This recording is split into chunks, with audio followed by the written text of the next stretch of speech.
بر محمد وآل محمد بلندر صلوات اللہ محمد اعوذ باللہ من الشیطان الرجیم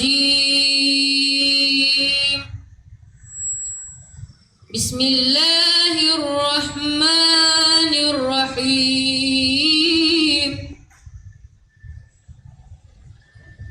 والسماء والطارق وما أدراك ما الطارق النجم الثاقب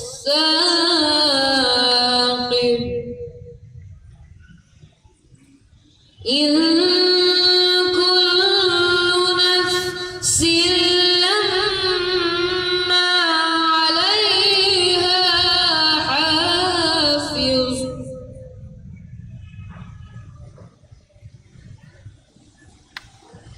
والسماء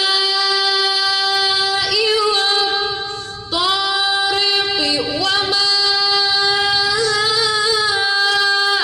أدراك ما الطارق النجم الثاقب إن كل نفس لما عليها حافظ فلينظر الإنسان مما خلق خلق من ماء دافق يخرج من بين الصلب والترائب إنه على رجعه لقادر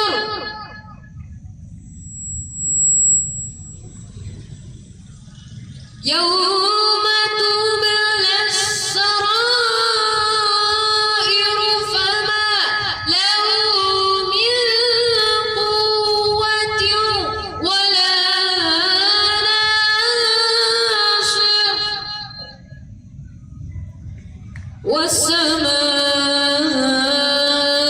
والسماء ذات الرجع والأرض ذات الصدع إنه لقول فصل وما هو بالهزل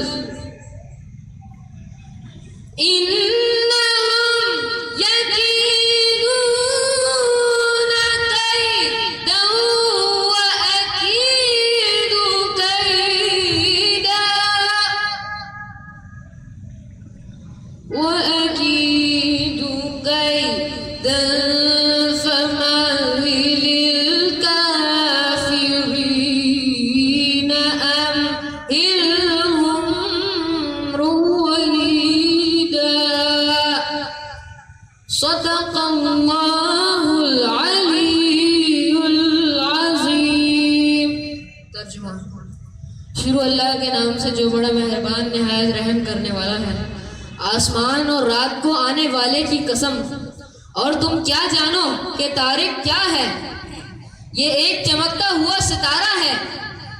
کوئی نفس ایسا نہیں ہے جس کے اوپر نگراں نہ معین کیا گیا ہو۔ پھر انسان دیکھے گے اسے کس چیز سے پیدا کیا گیا ہے؟ وہ ایک اچھلتے ہوئے پانی سے پیدا کیا گیا ہے جو پیٹھ اور سینے کی ہڈیوں کے درمیان سے نکلتا ہے۔ یقیناً وہ خدا انسان کے دوبارہ پیدا کرنے پر بھی قادر ہے۔ جس دن رازوں کو آزمایا جائے گا تو پھر نہ کسی کے پاس قوت ہوگی اور نہ مددگار۔ قسم ہے چکر کھانے والے آسمان کی اور شگافتہ ہونے والی زمین کی، بے شک یہ قول فیصل ہے اور مذاق نہیں ہے۔ یہ لوگ اپنا مکر کر رہے ہیں اور ہم اپنی تدبیر کر رہے ہیں، تو کافروں کو چھوڑ دو اور انہیں تھوڑی سی مہلت دے دو۔ صدق اللہ العلی العظیم۔ صلوات بآواز بلند تر صلوات۔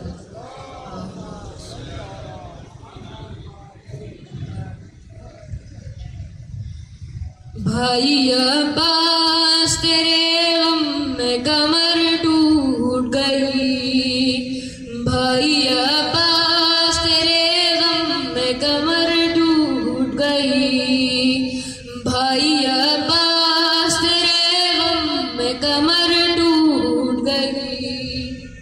ہائے بے چینیاں بڑھتی ہے سکون سارا گیا، دوسرا سکینہ کو خبر کیسے چچا مارا گیا۔ ہائے بے چینیاں بڑھتی ہے سکون سارا گیا، دوسرا سکینہ کو خبر کیسے چچا مارا گیا۔ چل گئی قلب پہ تلوار، چل گئی قلب پہ تلوار، کمر ٹوٹ گئی، بھائی عباس تیرے غم میں کمر ٹوٹ گئی، بھائی عباس تیرے غم میں کمر ٹوٹ گئی۔ قتل سکا ہوا خیموں میں نہ آیا پانی، ایک قطرہ بھی سکینہ نے نہ پایا پانی، قتل سکا ہوا خیموں میں نہ آیا پانی، ایک قطرہ بھی سکینہ نے نہ پایا پانی۔ ہو گئی تیروں کی بوچھار، ہو گئی تیروں کی بوچھار، کمر ٹوٹ گئی، بھائی عباس تیرے غم میں کمر ٹوٹ گئی، بھائی عباس تیرے غم میں کمر ٹوٹ گئی۔ ثانیہ حیدر کرار تھا میرا بھائی، ایک فولاد کی دیوار تھا میرا بھائی، ثانیہ حیدر کرار تھا میرا بھائی، ایک فولاد کی دیوار تھا میرا بھائی۔ گر گئی گھر کی وہ دیوار، گر گئی گھر کی وہ دیوار، کمر ٹوٹ گئی، بھائی عباس تیرے غم میں کمر ٹوٹ گئی، بھائی عباس تیرے غم میں کمر ٹوٹ گئی۔ پر محمد والے محمد صلی اللہ علیہ وسلم۔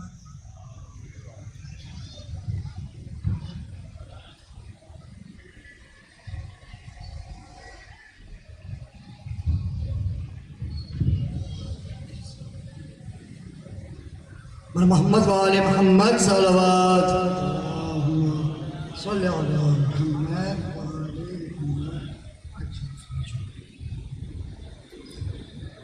رنگی ہے خوں سے کرب و بلا، دور دور تک رنگی ہے خوں سے کرب و بلا، دور دور تک قاسم کو لے گئی قضا، دور دور تک رنگی ہے خوں سے کرب و بلا، دور دور تک۔ غازی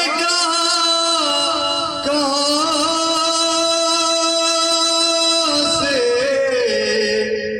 اٹھائے تجھے حسین غازی کہاں سے اٹھائے تجھے حسین بکھرا ہوا ہے لاش تیرا دور دور تک رنگی ہے سے کرب بلا دور دور تک لالا کے شامیوں نے گرائے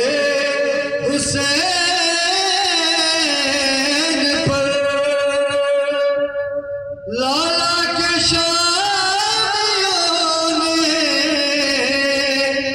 گرائے حسین پر پتھر نہ کوئی رن میں بچا دور دور تک رنگی ہے اسے کرب بلا دور دور تک اکبر کی لاش تک کبھی اصغر کی لاش تک اکبر کی لاش تک کبھی اصغر کی لاش تک شبیر کونیوں پہ چلا دور دور تک رنگی ہے کوس کر وہ بلا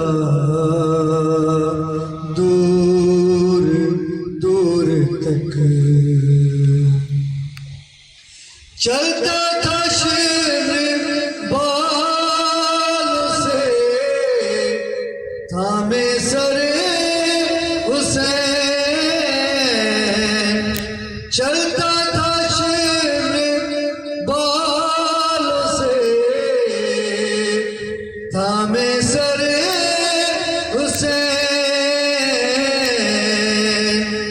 گردن سے خون بہتا گیا دور دور تک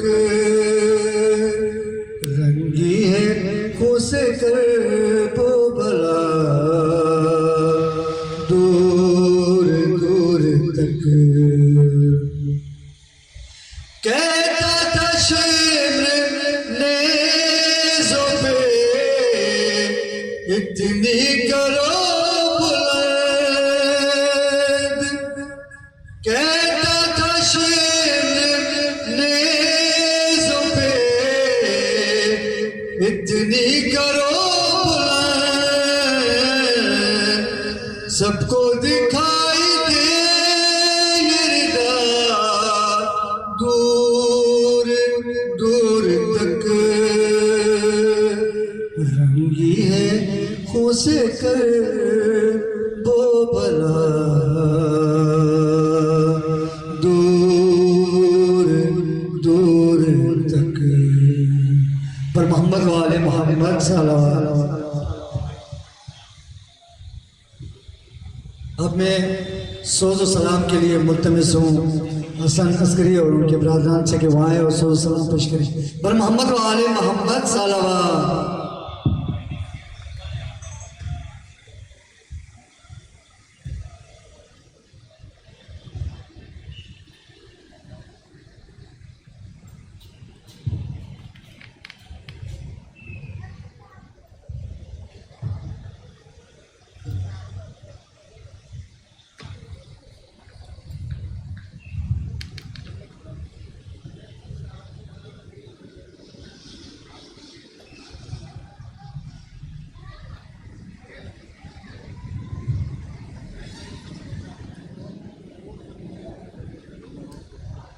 محمد والے محمد صلوات کیا پیچھے کرو 5 والی آ گئی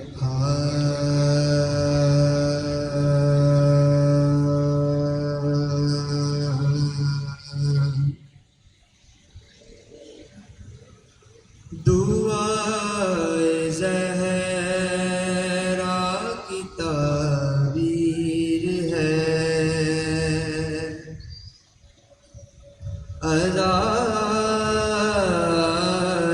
عزاداری دعائے زہرا کی تعبیر ہے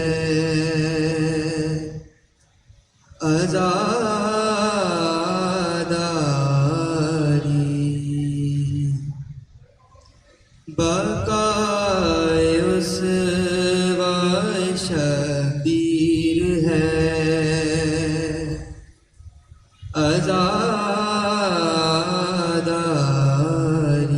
عزاداری بقائے اس شبیر ہے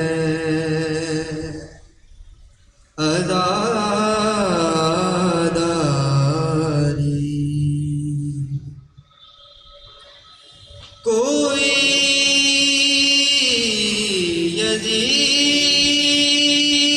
یزید اسے ختم کر نہیں سکتا کوئی یزید اسے ختم کر نہیں سکتا عطائے زینب دلگیر ہے عزاداری دعائے زہرا کی تعبیر ہے پر محمد وآل محمد صلوات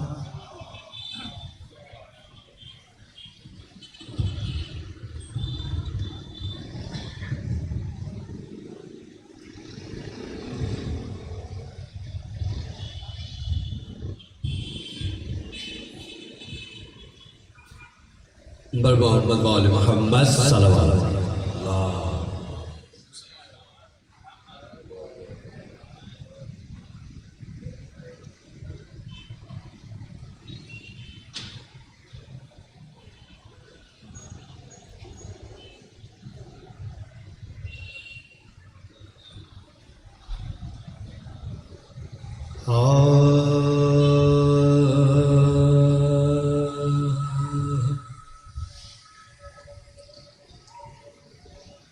جگہ میں ثانی قرآن کوئی کتاب نہیں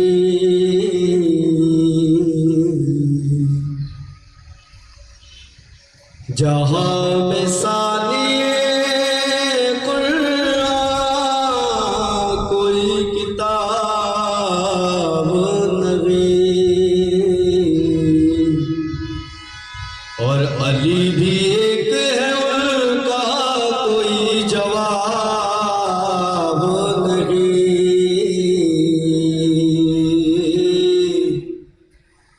علی بھی ایک ہے ان کا کوئی جواب نہیں اور لغت میں پھیل گیا بوتراب کا جلوہ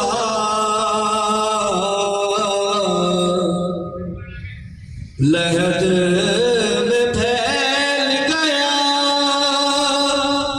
بوتراب کا جلوہ خدا کا شکر ہے میری خراب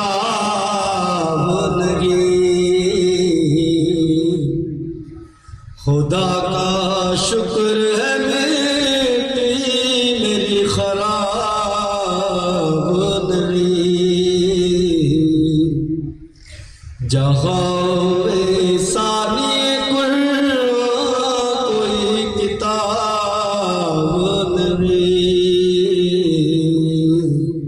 نعرہ صلوات.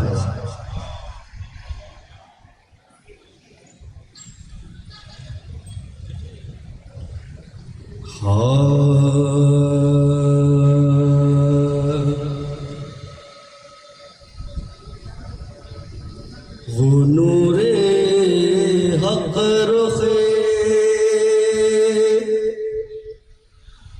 مولا سے آشکارا ہے.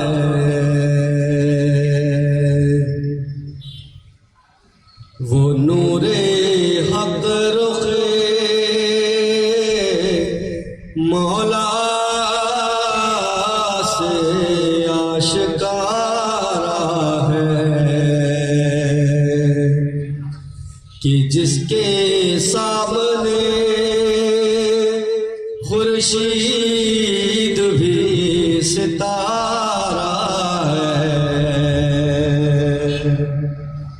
کہ جس کے سامنے خورشید بھی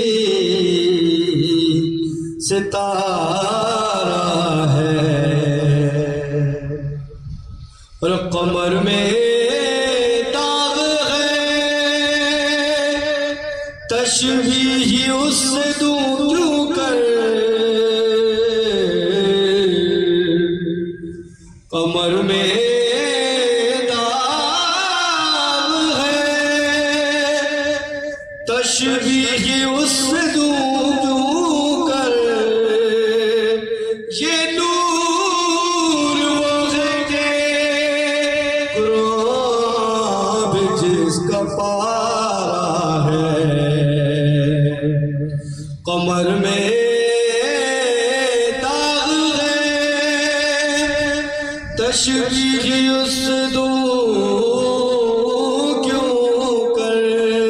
یہ نور وہ ہے کہ قرآن بھی جس کا پارا ہے.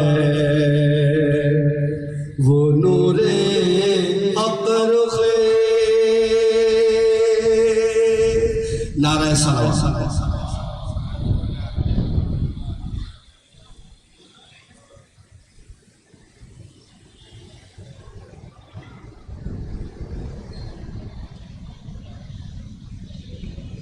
بارہ دیگر صلوات.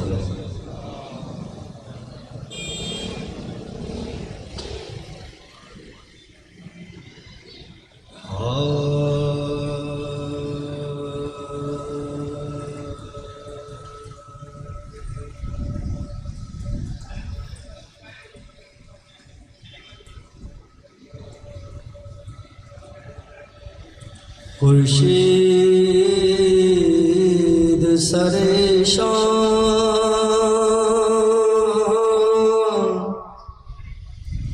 کہاں جاتا ہے.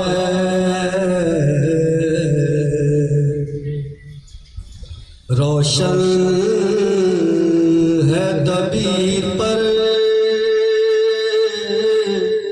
جہاں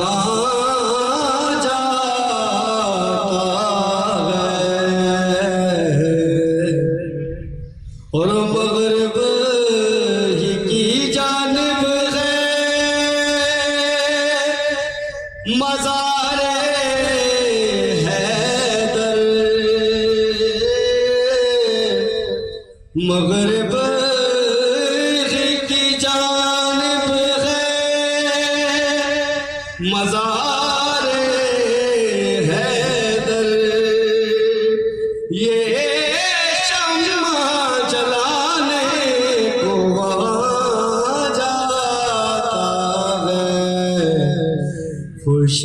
خورشید سر شام. نعرہ صلوات.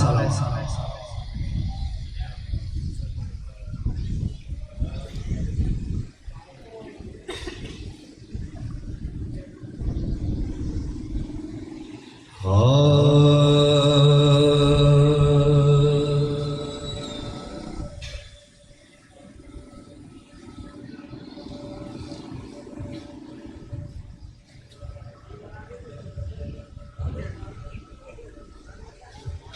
جب کا گناہ شاہ نے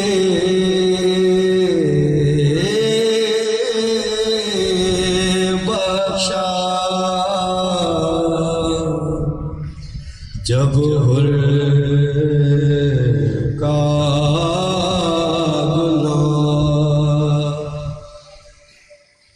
شاہ نے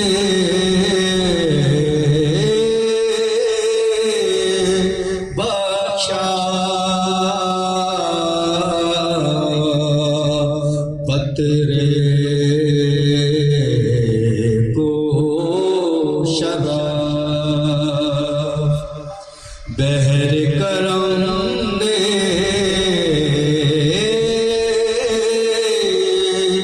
بخشا، اور گردوں سے ندائی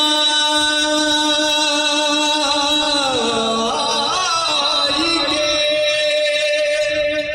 اے پیارے حسین،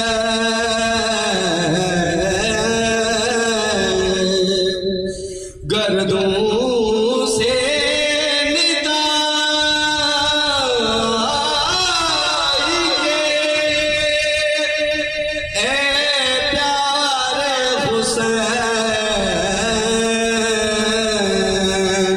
بخشا جسے تو نے اسے غم نے بخشا، جب کا گناہ۔ نعرہ صلوات۔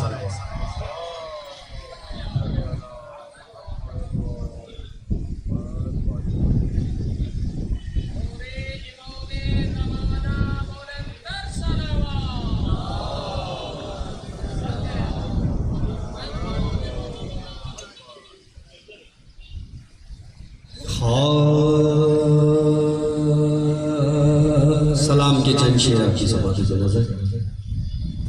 حملے والے کبھی مشکل میں گھبراتے نہیں، حملے والے کبھی مشکل میں گھبراتے نہیں، لاکھ شمشیریں چلے منہ پر سپر لاتے نہیں، لاکھ شمشیریں چلے منہ پر سپر لاتے، حملے والے گرنے والے ایک دفعہ تو یعنی کہہ کر تو دے، گرنے والے ایک دفعہ تو یعنی کہہ کر تو دے، ماننے والے علی کے ٹھوکریں کھاتے نہیں، ماننے والے علی کے ٹھوکریں کھاتے نہیں، حملے بطور خاص مثال دیکھیے، مشکل میں گھبراتے، آج بھی زندہ ہیں سارے کربلا والے شہید، آج بھی زندہ ہیں سارے کربلا والے شہید، مر گئے ہوتے تو اس صورت سے یاد آتے نہیں، مر گئے ہوتے تو اس صورت سے یاد آتے، آج بھی زندہ ہیں سارے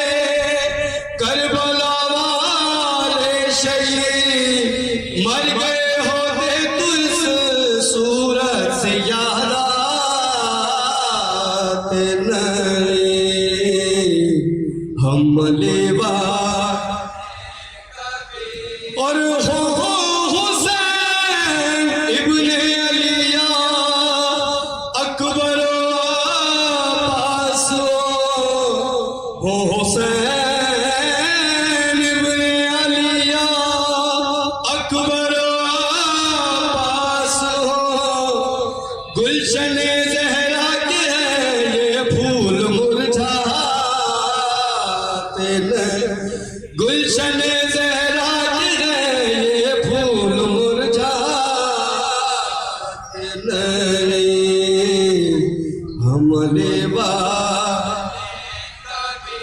آگے جب ایسی چوکھٹ پر جہاں ہے زندگی آ گئے جب ایسی چوکھٹ پر جہاں ہے زندگی اب قیامت تک تو اس در سے کہیں جاتے نہیں اب قیامت تک تو اس در سے کہیں جاتے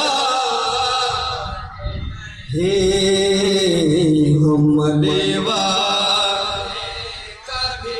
فتح کا اعلان ہی تو ہے علم عباس کا فتح کا اعلان ہی تو ہے علم عباس کا سر بلندی ہارنے والے کبھی پاتے نہیں سر بلندی ہارنے والے کبھی پاتے نہیں حملے والے مشکل گھبرات بطور خاص حاصل کلام شعر پیش کرو دیوالے کبھی مشکل میں گھبرا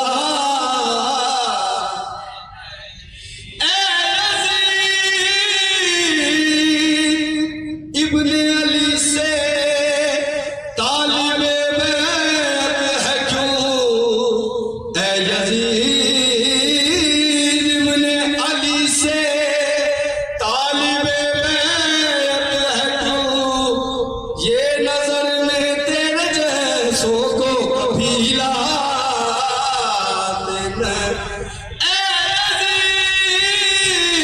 یزید ابن علی سے طالب بیعت ہے کیوں اے یزید ابن علی سے طالب بیعت ہے کیوں یہ نظر میں تیرے جیسوں کو کبھی لاتے ہم لیوا اور وہ تو اکبر نے بتایا کتنے پیاسے تھے حسین وہ تو اکبر نے بتایا کتنے پیاسے تھے حسین پیاس کا شکوہ لبوں پر شہ کبھی لاتے نہیں حملے والے کبھی رحم اللہ من کرم الفاتحہ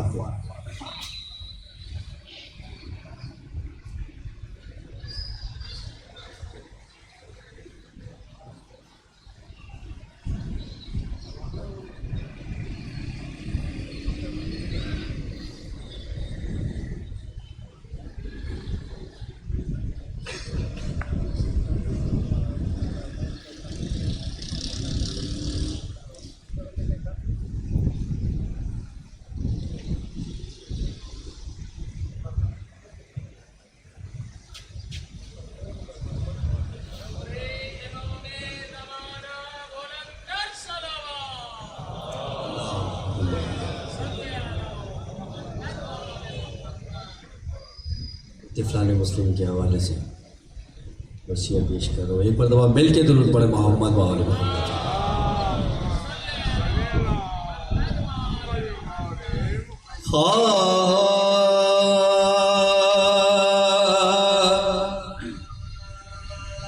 مسلم کے لال جب کے شہید جفا ہوئے، مسلم کے لال جب کے شہید جفا ہوئے، دشت فنا سے راہی ملک بقا ہوئے، غربت میں وہ یتیم جو نظر قضا زینب روئی شاہ بھی مغرب بقا ہوئے، دو تیر غم دلوں پا یکایا جو چل گئے بحر رضالی کے نواسے، مچل گئے بےتاب ہو کے آئے وہ غازی جو ماں کے زینب زبان حال سے بولی، یاس کیوں بدحواس آئے ہو چہرے میں کیوں دا، کیا دیکھ کر لڑائی کو تاری ہوا رن سے پھرا ہے کون تمہارے گھرانے، نانا کی دھاک بیٹھی ہے سارے زمانے، کیا کیا گزر گئے شہدی پر غموں میں، پچھڑے مسافرت میں رفیقان بے وطن، نظر خزاں ہوا میرے ماں جائے گا جب، مسلم کے لال مارے گئے لٹ گئی بہن، کس کے شہید کے لیے آنسو اب اس کی لاش دیکھ کے مرنے کو جاؤ، یہ ذکر تھا کہ شاہ خدائے بغل کے بیٹھی وہ سر جھکا کے شہید وطن کے پاس، بچے بھی روئے بیٹھ کے شاد زمن کے نزدیک تھا کہ آئی کلیجے دہن کے، اشکوں سے یوں دل رونے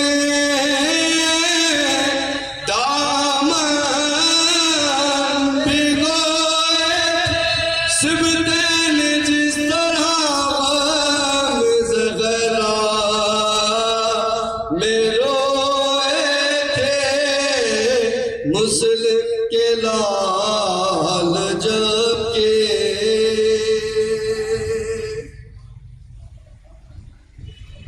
جناب حسین رضا وسائے صاحب سے گزارش ہے کہ سلام پیش کریں۔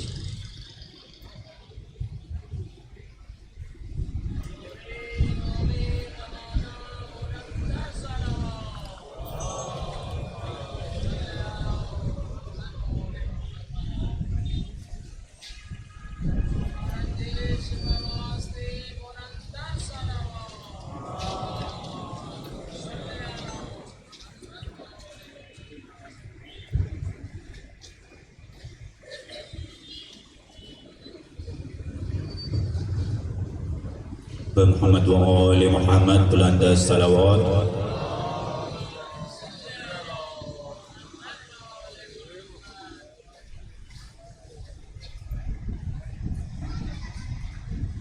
آج بھی زینب کی آتی ہے صدا بھائی حسین. آج بھی زینب کی آتی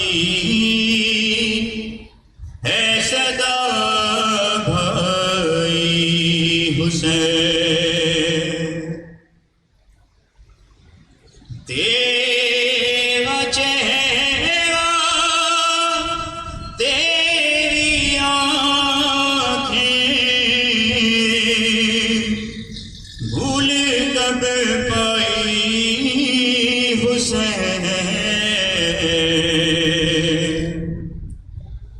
آج بھی زینب کی آتی ہے صدا بھائی حسین.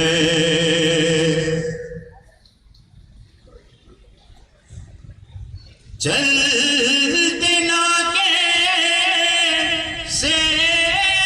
گرایا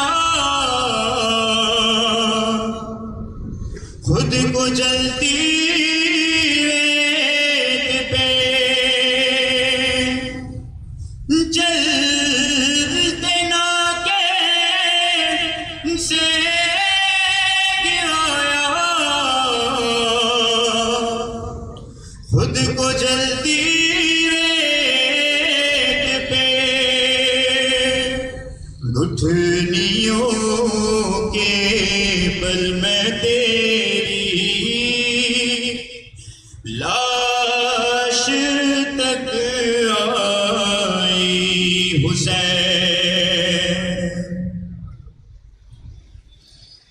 بس میں گھبرائی تھی خنجر تجھ پہ چلتا دیکھ کے. بس میں گھبرائی تھی خنجر تجھ پہ چلتا دیکھ کے. پھر کسی مشکل میں گر کر میں نہ گھبرائی حسین.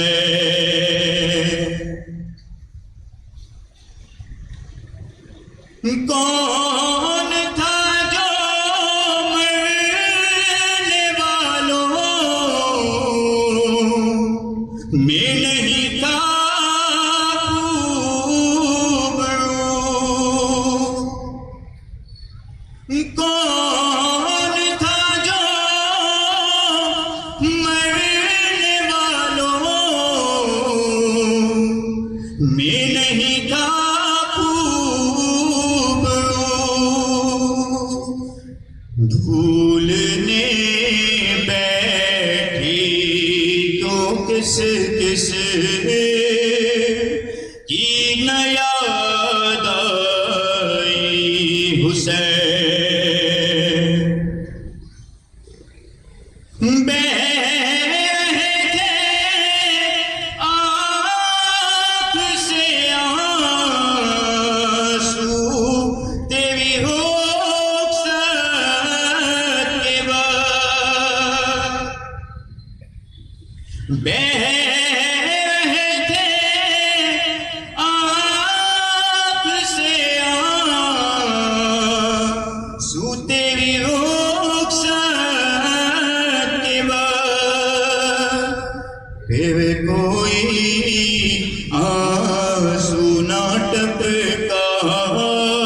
آج بھی زینب کی آتی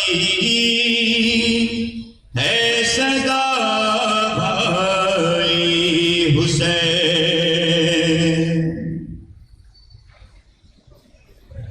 تیرا چہرہ تیری آنکھیں بھول کب پائی حسین،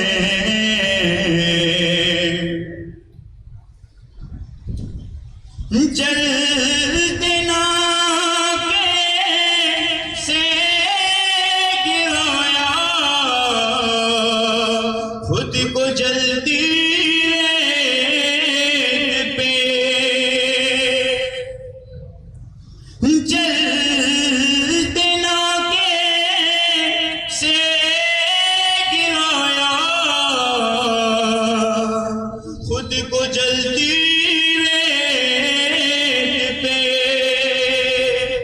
گھٹنیوں کے بل میں تیری لاش تک آئی حسین، محمد و آل محمد بلند صلوات.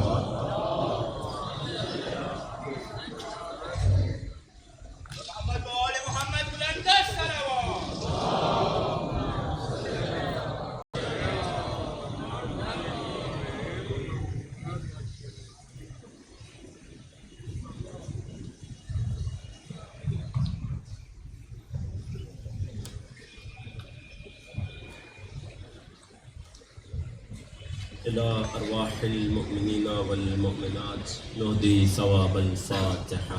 بسم الله الرحمن الرحيم. الحمد لله رب العالمين الرحمن الرحيم مالك يوم الدين، إياك نعبد وإياك نستعين، اهدنا الصراط المستقيم صراط الذين أنعمت عليهم غير المغضوب عليهم ولا الضالين. لا حول ولا قوة إلا بالله العلي العظيم. أعوذ بالله السميع العليم من الشيطان اللعين الرجيم. بسم الله الرحمن الرحيم. الحمد لله الذي خلقنا في أمة الذي فاز رتبته إلى قاب قوسين، وأكرمنا بولاية وصيه الذي ردت له الشمس مرتين، وجاهد بالسيفين وصلى إلى القبلتين، وشرفنا بحب الزهراء أم السبطين، والصلاة والسلام التحية والإكرام على أشرف الكونين رحمة للدارين جد الحسنين أعني أبا القاسم محمد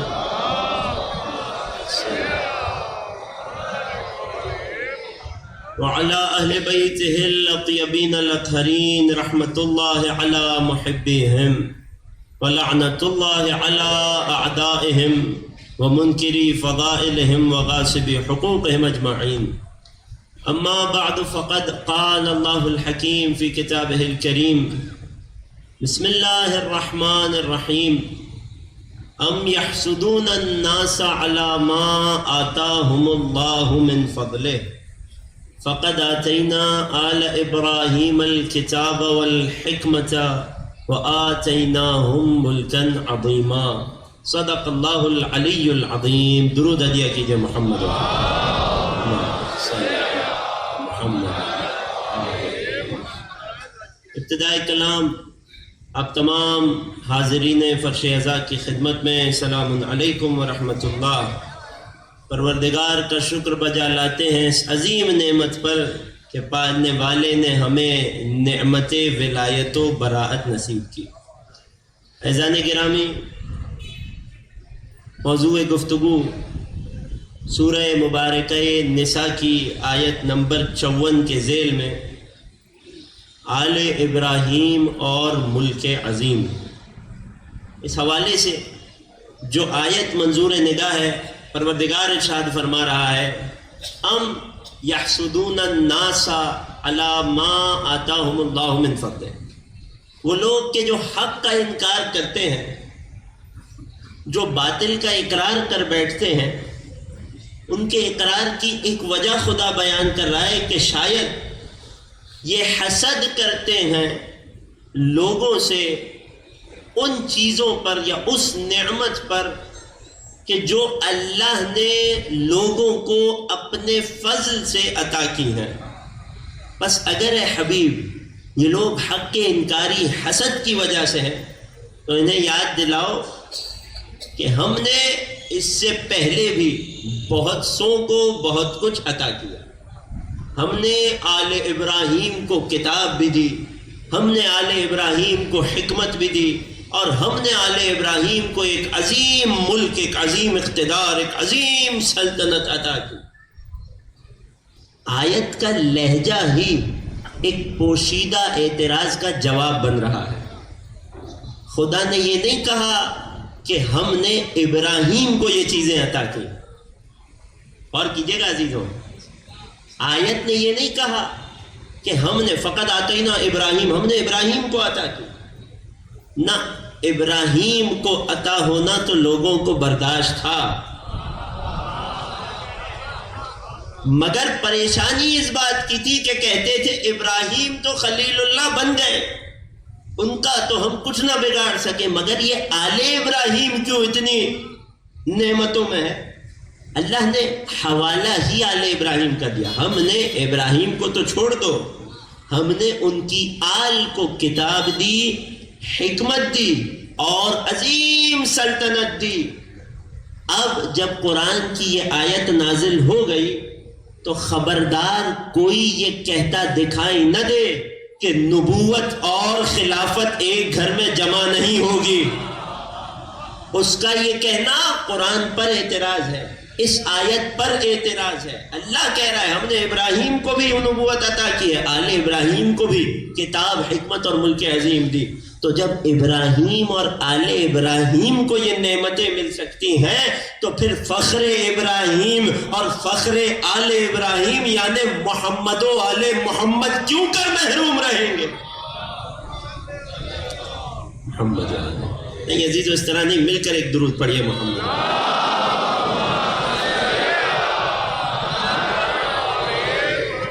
غور کر لیں، میں نے بہت ساری باتیں جو بعد میں آنی تھی ابتدا ہی میں اشارتاً آپ تک پہنچا دی۔ اب آئیے کل کی گفتگو سے جڑ جاؤں۔ کل بات پہنچی تھی کہ اس آیت کے کئی اجزاء ہیں، اس آیت میں کئی الفاظ ہیں، ہر لفظ اپنے اندر ایک تشریح چاہتا ہے۔ حسد ہے تو کچھ حسد کرنے والے ہیں، کچھ وہ ہیں کہ جن سے حسد کیا جا رہا ہے۔ یقین جانیے زیادہ لطف اس وقت آتا ہے جب اشاروں میں بات پہنچ جائے، کیونکہ ہر بات صراحت سے نہیں کی جاتی ہے، اور عرب میں تو محاورہ ہے الکنایۃ ابلغ من التصریح، اشارے اور کنایے میں بات کرنا صراحت کرنے سے زیادہ بلیغ تر ہوتا ہے۔ غور کر رہے ہیں کیوں؟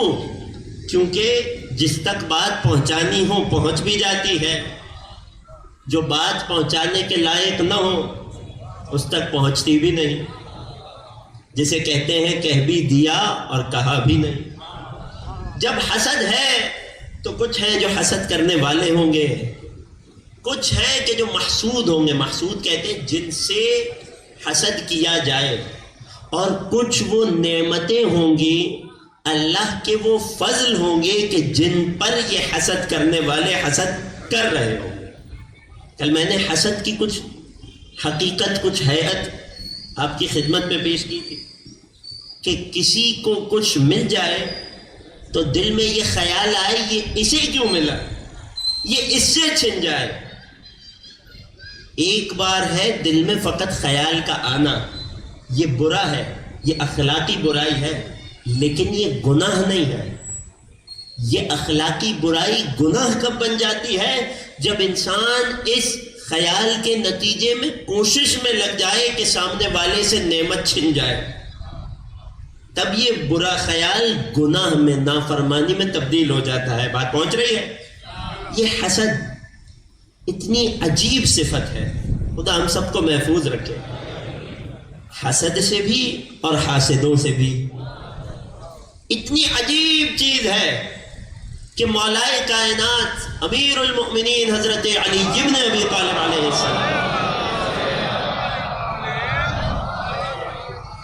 حسد اور حاسد کے لیے عجیب چیز ارشاد فرماتے ہیں ما رأیت ظالما اشبہ بمظلوم من الحاسد.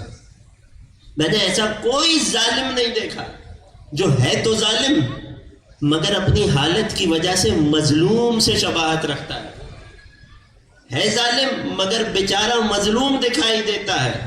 کون ہے وہ؟ فرماتے ہیں وہ حسد کرنے والا ہے. کیوں؟ نفس دائم، ہمیشہ غم کی سانسیں اور آہیں بھرتا رہتا ہے. وحزن دائم، ہمیشہ تکلیف میں رہتا ہے. کتنی عجیب مینٹیلٹی ہے، کتنی عجیب نفسیات ہے حاسد کی. پھر فرماتے ہیں یغتاظ علی من لا ذنب له الیہ، یہ اس پر غیظ میں آتا ہے، اس پر دل میں غضبناک ہوتا ہے جس نے اس کا کچھ برا کیا ہی نہیں. یہ تو ایک جملہ ہے. اگلا جملہ فرماتے ہیں وَبَخِيلٌ بِمَا لَا يَمْلِكُ، اور اس چیز میں بخل کر رہا ہے جو اس کی اپنی ملکیت بھی نہیں ہے. اللہ نے کسی کو ایک نعمت دی، نہ اس کی جیب سے کچھ گیا، نہ اس کے پاس سے کچھ لیا گیا، نہ اسے کسی چیز سے محروم کیا گیا، مگر یہ اس کی بد نصیبی ہے، یہ اس کے ذہن کی پستی ہوتی ہے کہ اس چیز میں بخل کرتا ہے جو اس کی ہے ہی نہیں. اب ذرا دیکھیے آل محمد کس طرح سے نفسانی تجزیہ کر رہے ہیں ایک نفسانی بیماری کا. اس دور میں جب یہ سائیکولوجی، یہ ماہرین نفسیات، یہ کچھ بھی نہیں تھا، اس دور میں امام اس طرح کا تجزیہ کر رہے ہیں. پھر فرماتے ہیں یکفیک من الحاسد، اگر کوئی تم سے حسد کرے، اب اولاً تو خود کبھی کسی سے حسد نہ کرنا، اور اگر کوئی تم سے حسد کرے تو پریشان نہیں ہونا. یکفیک من الحاسد، حاسد سے تمہاری جان یوں ہی چھوٹی رہتی ہے. کبھی پریشان ہونا دل میں کہ فلاں شخص مجھ سے حسد کرتا رہتا ہے، مجھ سے مقابلے بازیوں میں لگا رہتا ہے، ہمیشہ میرے نقصان کی کوشش میں لگا رہتا ہے، تو مولا کے اس قول کو یاد کرنا دل میں اطمینان آ جائے گا. فرماتے ہیں یکفیک من الحاسد انہ یختم عند وقت سرورک، کہ حاسد تمہیں یوں بھی نقصان نہیں پہنچا سکتا، یا حاسد یوں بھی تکلیف میں رہتا ہے کہ جب بھی تم خوش ہوگے تو تمہاری خوشی سے وہ غم میں ہوگا. غور کر رہے ہیں؟ کائنات کے رسول ختمی مرتبت حضرت محمد مصطفیٰ صلی اللہ علیہ وسلم،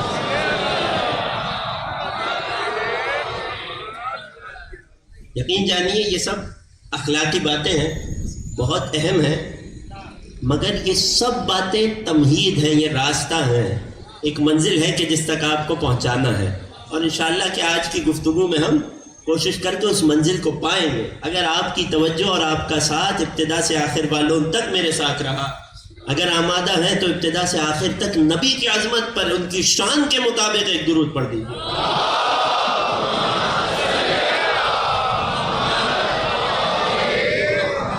اللہ کے رسول فرماتے ان لنعم اللہ اعداء، اللہ کی نعمتوں کے کچھ دشمن ہوا کرتے ہیں.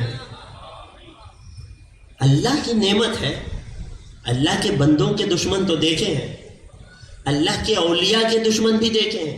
ان لنعم اللہ اعداء، اللہ کی نعمتوں کے کچھ دشمن ہوا کرتے ہیں. سوال کیا گیا ومن ہم یا رسول اللہ، کون ہوتے ہیں کہ جو اللہ کی نعمت سے دشمنی کر رہے ہیں؟ اللہ کی نعمت ہے یعنی مفید ہے، کسی کے لیے نقصان دہ اور مضر تو نہیں ہے. فرماتے ہیں اللہ کی نعمت کے بھی کچھ دشمن ہوا کرتے ہیں. یا رسول اللہ وہ کون ہوتے ہیں؟ فرمایا یحسدون الناس علی ما آتاہم اللہ من فضلہ، یہ جب اللہ کی نعمتیں کسی کو ملتی ہیں تو اس سے حسد میں لگ جاتے ہیں. یا رسول اللہ اس حسد کا علاج کیا ہے؟ وہ علاج نہیں جو حاسد کو کرنا ہے تاکہ دل میں حسد نکل جائے، نہیں، وہ علاج کہ جس کی بنا پر محسود حاسد کے حسد سے خود کو بچا سکے. بڑا اہم سوال ہے نا. اکثر کامیاب لوگوں کو حسد کا سامنا رہتا ہے. حتیٰ اس قدر یہ برائی، یہ بیماری عام ہے کہ علماء کامیابی کا معیار یہ بتاتے ہیں کہ جب تم سے حسد کرنے والے بڑھ جائیں تو سمجھ لو تم کامیابی کے راستے پر. اور جہاں کامیابی کی بات آئے گی، کامیابی کو عربی میں کہتے ہیں فوز. کامیابی کو عربی میں کہتے ہیں فوز. کہتے ہیں نا میں فوزیاب ہو گیا، یعنی میں کامیاب ہو گیا. جب بھی کامیابی کی بات آئے گی نبی کا فرمان ذہن میں لپک کر آئے گا، یا علی انت وشیعتک هم الفائزون. اے علی آپ اور آپ کے شیعہ ہی کامیاب ہیں. تو جو کامیاب ہوگا. اب حسد سے بچنا کیسے ہے؟ نبی نے بتا دیا. اللہ کی نعمتوں کے دشمن ہیں. لوگ اتنے تنگ نفس ہو جاتے ہیں، اتنے تنگ نظر ہو جاتے ہیں، جس میں تیرا کوئی نقصان نہیں اس میں دوسرے کو عطا ہونے پر حسد کیسا؟ مگر اللہ کی نعمتوں کے دشمن بھی ہیں. یا رسول اللہ کیسے بچیں؟ فرمایا علیکم بانجاح الحوائج باخفائها. اب اپنی کامیابی کو، جو حاجت تمہیں درپیش ہو اسے، جو کام، جس کام کی راہ میں تم نکلے ہو. نوجوان دوستوں کے لیے یہ پیغام ہے آج کی تقریر کا. سوشل میڈیا کا دور ہے نا. کچھ کام شروع ہوتا نہیں، چاہے دنیاوی کام ہو، اخروی کام ہو. کوئی کام، کوئی ہدف، کوئی منزل، انسان چلنا شروع کرتا ہے اور اس کی کوشش ہوتی ہے زیادہ سے زیادہ لوگوں کو بتا دوں کہ میں یہ کام کرنے والا ہوں. پھر جب پریشانی آتی ہے تو آتے ہیں، قبلہ کوئی حل بتائیے، قبلہ کوئی نسخہ بتائیے، کوئی دعا بتائیے. رسول فرماتے ہیں علیکم بانجاح الحوائج. اگر تم اپنی حاجتوں میں کامیاب ہونا چاہتے ہو تو انہیں کامیاب کرو. تم کامیابی تک پہنچاؤ. کیسے؟ کام کو مکمل ہونے سے پہلے اسے چھپا کر. یہ ہے حاسد کے حسد سے بچنے کا علاج. جب کوئی شے اپنے راستے میں ہو تو اس کا راستے سے بھٹک جانا، ازالہ بہت آسان ہوا کرتا ہے. مگر ایک بار منزل تک پہنچ جائے، ایک بار معاملہ مضبوط اور مستحکم ہو جائے تو پھر بات اور ہو جاتی ہے. لہذا جب تک کام مکمل نہ ہو، حاسد کے حسد سے بچنے کے لیے اس حاجت کو چھپائے رکھو. ایک درود پڑھیے محمد و آل محمد.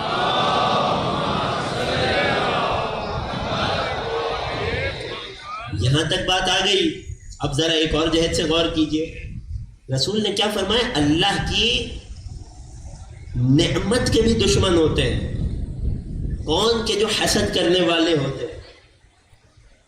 اب حکمت کا تقاضا ہے، عقلی سی بات ہے کہ جب اللہ کی نعمت کا کوئی دشمن ہے، اللہ کی نعمت سے کوئی حسد کرنے والا ہے، تو جتنی بڑی نعمت ہوگی حسد کرنے والے بھی اتنے زیادہ ہوں گے اور حسد بھی اتنا شدید ہوگا. ایک بار تو عام نعمتیں ہیں، یہ دنیا میں اٹھنا بیٹھنا، یہ کھانا پینا، یہ کشائش، یہ سکون، یہ آرام، یہ مال و دولت، یہ تو مادی نعمتیں ہیں. مگر ایک بار وہ نعمت آ جاتی ہے کہ جس کے بارے میں قرآن میں اللہ کہتا ہے ثم لتسألن یومئذ عن النعیم، کہ پھر روز قیامت میں ہم تم سے اپنی نعمت، نعیم کے بارے میں سوال کریں گے. توجہ ہے عزیزوں؟ نعمت کے دشمن ہوا کرتے ہیں، نعمت سے حسد کرنے والے ہوتے ہیں. لہٰذا جتنی بڑی نعمت ہوگی اتنا حسد بھی شدید ہوگا اور اتنا حسد کرنے والوں کی تعداد بھی زیادہ ہوگی. قرآن میں اللہ کہہ رہے ثم لتسألن یومئذ عن النعیم، اس دن روز قیامت ہم تم سے اپنی نعمت کے بارے میں سوال کریں گے. نعمت کے دشمن ہوا کرتے ہیں، نعمت کے بارے میں سوال ہوگا. جتنی بڑی نعمت اتنا بڑا دشمن، اتنی زیادہ دشمنی، اتنا زیادہ بغض و حسد. یہ کون سی نعمت کی بات ہے کہ خدا قیامت میں اس کے بارے میں سوال کرے گا. ایک واقعہ مولا کی جانب سے، پھر بات کو آگے بڑھاؤں. میرے اور آپ کے چھٹے امام صادق آل محمد امام جعفر صادق علیہ السلام. میرے اور آپ کے چھٹے امام نے اپنے اصحاب کو دسترخوان بچھا کر دعوت پر بلایا. اب یہ بات بتانے کی تو نہیں ہے کہ یہ ائمہ کی سنت ہے. امام نے اپنے تمام اصحاب کو دعوت دی. کچھ اپنے بھی تھے, کچھ اپنوں جیسے بھی تھے. توجہ کیجیے گا عزیزوں, کیونکہ یہ جو موضوع ہے نا یہ گھوم رہا ہے, یہ پھر رہا ہے کنایوں اشاروں کے گرد. یہاں صراحت کا کوئی کام نہیں ہے, لہٰذا جس کی توجہ میرے ساتھ ہوگی وہ بات تک, وہ مقصود تک پہنچ جائے گا. امام نے دسترخوان بچھایا, وسیع و عریض, انواع و اقسام کے کھانے ہیں, نعمتیں ہیں. جب لوگوں نے کھانا شروع کیا تو اب مشکل یہ ہوتی ہے کہ بعض لوگوں کو یہ نہیں پتہ ہوتا کہ کب اور کہاں ہمیں بولنا ہے, کہاں ہمیں خاموش رہنا ہے. لوگ تو رسول کی بارگاہ میں آ کر بھی اونچی آوازوں میں بولا کرتے تھے. یہ میں نہیں کہہ رہا, قرآن کی آیت لا ترفعوا اصواتکم فوق صوت النبی, اپنی آواز کو نبی کی آواز پر نہ اٹھاؤ. کیوں؟ مقام رسالت ہے, یہاں ادب کا تقاضا ہے کہ خاموش رہ کر سنو. یہاں اپنے لبوں کو بند رکھو, کانوں کو کھلا رکھو. غور کر رہے ہیں, جب لوگوں نے رسالت کو نہ چھوڑا تو امامت کا دسترخوان ہے, اب امام بیٹھا ہے, حجت خدا بیٹھی ہے, علم لدنی کا وارث بیٹھا ہے, قرآن کا وارث بیٹھا ہے. مگر دسترخوان پر ایک شخص نے ایک عجیب جملہ کہا. کہنے لگا ہے لوگوں ذرا ہاتھ روک کے کھانا, ذرا کم کھانا. اب لوگوں کو شوق ہوتا ہے کہ بھرے مجمع میں اپنے زاہد ہونے کا, اپنی فقیری کا اظہار کریں. اے لوگوں ذرا ہاتھ روک کے کھانا. کیوں؟ قرآن کی آیت پڑھی, قرآن ناطق سامنے بیٹھا ہے, قرآن سامنے سنا رہا ہے. ثم لتسألن یومئذ عن النعیم, اس دن روز قیامت تم سے نعمت کے بارے میں پوچھا جائے گا. چھٹے امام نے جب یہ جملہ سنا تو پلٹ کر اعلان کیا, آج جسے مجھ سے جتنی زیادہ محبت ہوگی وہ اتنا زیادہ کھائے گا. یہ دسترخوان امامت ہے, یہ بد نصیبوں کو نصیب نہیں ہوتا. جسے وہ کہہ رہا ہے لوگوں کم کھانا, کیوں؟ نعمت کا سوال ہوگا. توجہ میرے ساتھ ہے, مقدمہ ذہن میں ہے نا, جتنی بڑی نعمت ہوگی اتنا زیادہ حسد ہوگا. بڑی سے بڑی نعمت کیا ہے وہ آپ کی خدمت میں پیش کرنے لگا ہوں عزیزوں, کہ جب نعمت یہ سب سے بڑی ہے تو حسد بھی اس پر سب سے زیادہ ہوگا اور سب سے زیادہ حاسد ہوں گے. لوگوں کم کھانا, کیوں؟ نعمت کا سوال ہوگا. فرما رہے ہیں جسے مجھ سے جتنی زیادہ محبت ہے اتنا زیادہ کھائے. پریشان ہو گیا, مولا یہ کیسی بات ہے, نعمت کا تو سوال ہونا ہے. فرمایا جب کوئی کریم آدمی, جب کوئی سخی آدمی کسی کو اپنے گھر مہمان بلاتا ہے, 2 گھونٹ پانی اور کچھ روٹیاں پیش کرتا ہے, تو کب بعد میں سوال کرتا ہے تو نے اس پانی اور روٹی کا کیا کیا؟ یہ کریم آدمی کی کریمی کے خلاف ہے کہ پہلے روٹیاں اور پانی دے اور پھر سوال کرے تو نے کیا کیا. جب کریم بندہ اس بات میں حیا کرتا ہے کہ کھانے اور پانی کا سوال کرے تو وہ کریم خدا کیسے کھانے اور پانی کا سوال تجھ سے کرے گا؟ مولا پھر یہ کون سی نعمت ہے کہ جس کے بارے میں قرآن میں اللہ نے فرمایا لَتُسْأَلُنَّ يَوْمَئِذٍ عَنِ النَّعِيمِ, کہ اس دن ہم تم سے اپنی نعمت کے بارے میں پوچھیں گے. فرمایا یہ وہ سب سے بڑی نعمت ہے کہ جس کے بارے میں ہر شخص سے پوچھا جائے گا بتا تو نے میری نعمت کا کیا کیا. مولا وہ کیا نعمت ہے؟ فرمایا یہ وہی نعمت ہے جس کے بارے میں سورہ مائدہ میں ارشاد ہوا الْيَوْمَ أَكْمَلْتُ لَكُمْ دِينَكُمْ وَأَتْمَمْتُ عَلَيْكُمْ نعمتی, آج میں نے دین کو کامل کیا اور تمہیں اپنی سب سے بڑی نعمت عطا کر دی. مولا وہ کیا نعمت ہے؟ فرمایا ہی ولایتنا اہل البیت, یہ ہم آل محمد کی ولایت ہے.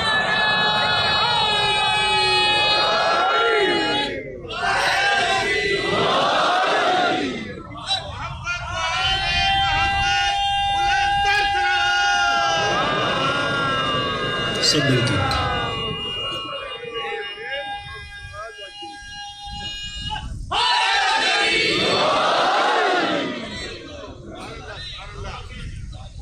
یہ وہ نعمت ہے. اللہ اکبر. اب رسول کا فرمان دوبارہ سننا اس حدیث کے پیرائے میں. اس فرمان کو ذہن میں رکھے. ان لنعم اللہ اعداء.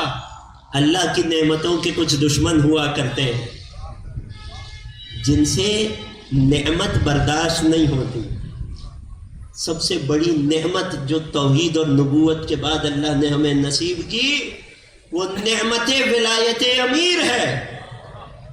جنہیں اللہ نے یہ نعمت دی وہ بھی حسد کا شکار ہوئے. تو ذرا سوچئے جس کے سر پہ تاج ولایت سجا ہو اس سے کتنوں نے اور کیسا حسد کیا ہوگا.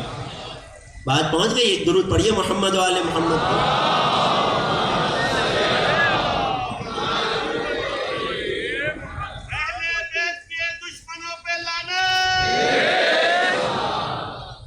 خوب غور کیجیے گا. یہاں تک بات آ گئی. ایک منزل اور آگے بڑھتے ہیں. حاسد نعمت خدا کا دشمن. حسد ایمان کو ایسے کھا جاتا ہے. کلرز کی تھی نا چھٹے امام کی حدیث ذہنوں میں ہے. حسد ایمان کو ایسے کھا جاتا ہے جیسے, میرا ساتھ دیجیے گا عزیزو, جیسے آگ سوکھی لکڑی کو کھا جاتی ہے. ہم تو سمجھتے تھے فقط اخلاقی برائی ہے. نہ, یہ وہ اخلاقی برائی ہے کہ جو ایمان کی جڑیں کھوکھلی کر دیتی ہے. پھر سنا رہا ہوں تاکہ نتیجہ دے کر آگے بڑھ جاؤں. حسد ایمان کو ایسے کھا جاتا ہے. حسد, میرے ساتھ دیجیے گا, حسد ایمان کو ایسے کھا جاتا ہے جیسے آگ سوکھی لکڑی کو. اگر عام انسان سے حسد کیا جائے تو ایمان کو کھا جاتا ہے. اگر کل ایمان سے حسد کیا جائے,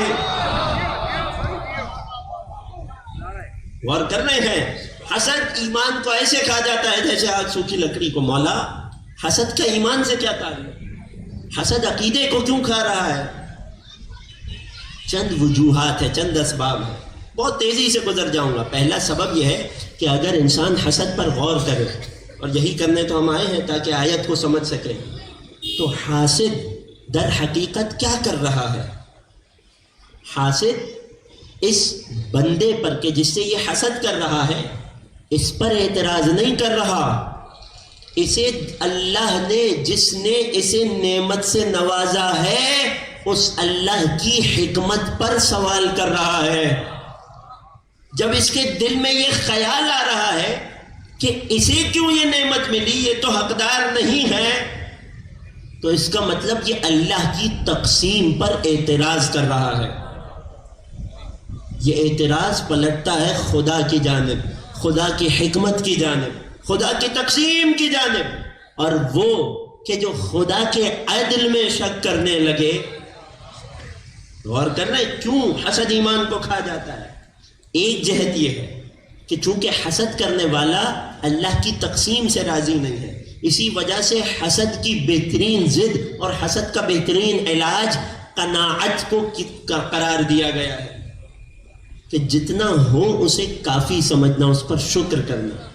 یقیناً اللہ کے فضل کی تلاش کرنی چاہیے, مگر جو دوسروں کے پاس ہو اس کی طرف نگاہ نہ ہونی چاہیے. اسی وجہ سے میرے مولا نے فرمایا, یہ بات, یہ پیغام میں اپنے نوجوانوں کے لیے خاص طور پہ کہہ رہا ہوں, یہ کچھ باتیں ہوتی ہیں جو زندگی کو آسان کر دیتی ہیں.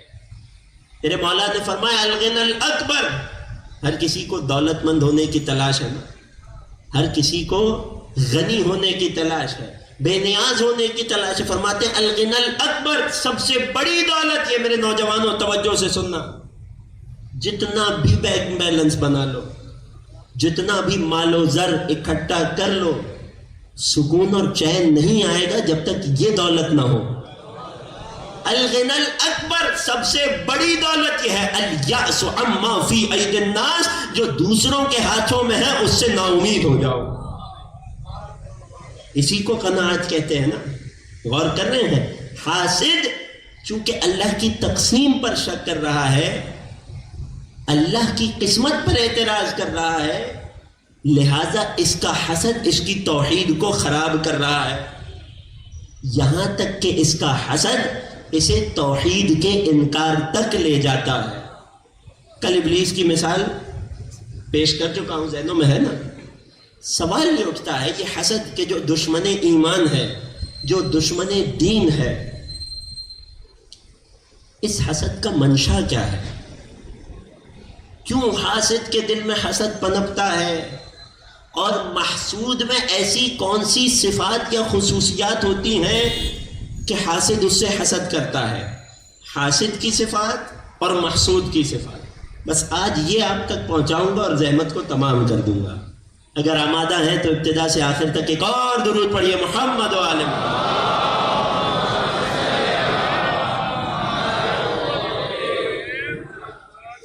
علماء نے حسد کے باب میں 6 اسباب اور منشا لکھے، 6 ریزنز لکھے، 6 وجوہات لکھی جو حاسد کے دل میں ہوتی ہیں، جس بنا پر وہ حسد کا شکار بنتا ہے، جس بنا پر وہ حسد میں مبتلا ہوتا ہے۔ بہت جلدی جلدی گنواؤں گا۔ آپ نے کائنات کے سب سے بڑے محسود کو ذہن میں رکھنا ہے، وہ ہستیاں کہ جن سے سب سے زیادہ حسد ہوا۔ کیوں؟ کیونکہ انہیں سب سے بڑی نعمت ملی تھی، اور ان ہستیوں کو ذہن میں رکھ کر، ان سے حسد کرنے والوں کو ذہن میں رکھ کر آپ نے ان 6 صفات کو سننا ہے، خود بخود حقیقت تک پہنچ جائیں گے۔ پہلی صفت عداوت اور دشمنی، کہ اگر دل میں کسی سے دشمنی ہے تو جب بھی دشمن کو کوئی اچھائی میسر آئے گی، دشمن کا کوئی فائدہ ہوگا، تو دشمن کے دل میں حسد آئے گا۔ غور کر رہے ہیں نا؟ ایک خاندان تھا بنو ہاشم، اور ان کے کچھ دشمن بھی تھے۔ جب دشمنوں نے دیکھا کہ اللہ نے اس گھر میں رسالت اتار دی، تو دشمنی وجہ بنی کہ برداشت نہ کر پائے، حسد میں مبتلا ہو گئے۔ پھر یہ حسد اپنے معراج پر پہنچا جب انہوں نے دیکھا کہ اللہ نے اس گھر میں فقط رسالت نہیں بلکہ خلافت و امامت بھی اتار دی۔ اب یہ حسد اتنا بڑھ گیا کہ برداشت نہ ہوا، اور لوگوں کو یہ کہتے سنا گیا، لا تجتمع النبوت والخلافت فی بیت واحد۔ ارے نبوت تو ہم نے بنی ہاشم کے گھر مان لی، مگر خبردار ہم کبھی یہ نہ مانیں گے کہ نبوت اور خلافت دونوں بنو ہاشم کے حصے میں آ جائے۔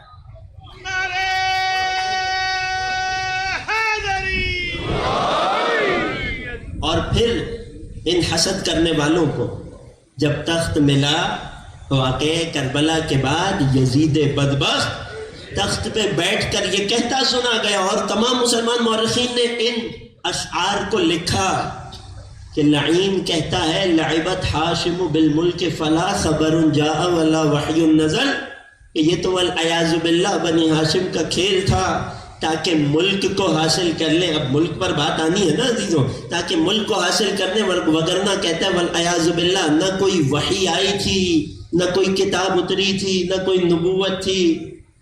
اور کر رہے ہیں کیوں؟ کیونکہ بنو ہاشم سے دشمنی تھی۔ جب بنو ہاشم میں رسالت آئی، امامت آئی، تو دشمن کا حسد پنپنے لگا، بڑھنے لگا، حرکت میں آیا۔ حسد کا پہلا منشا جو حاسد میں ہوتا ہے وہ ہے، ذرا ساتھ دیجیے گا، وہ کیا ہے؟ وہ ہے دشمنی۔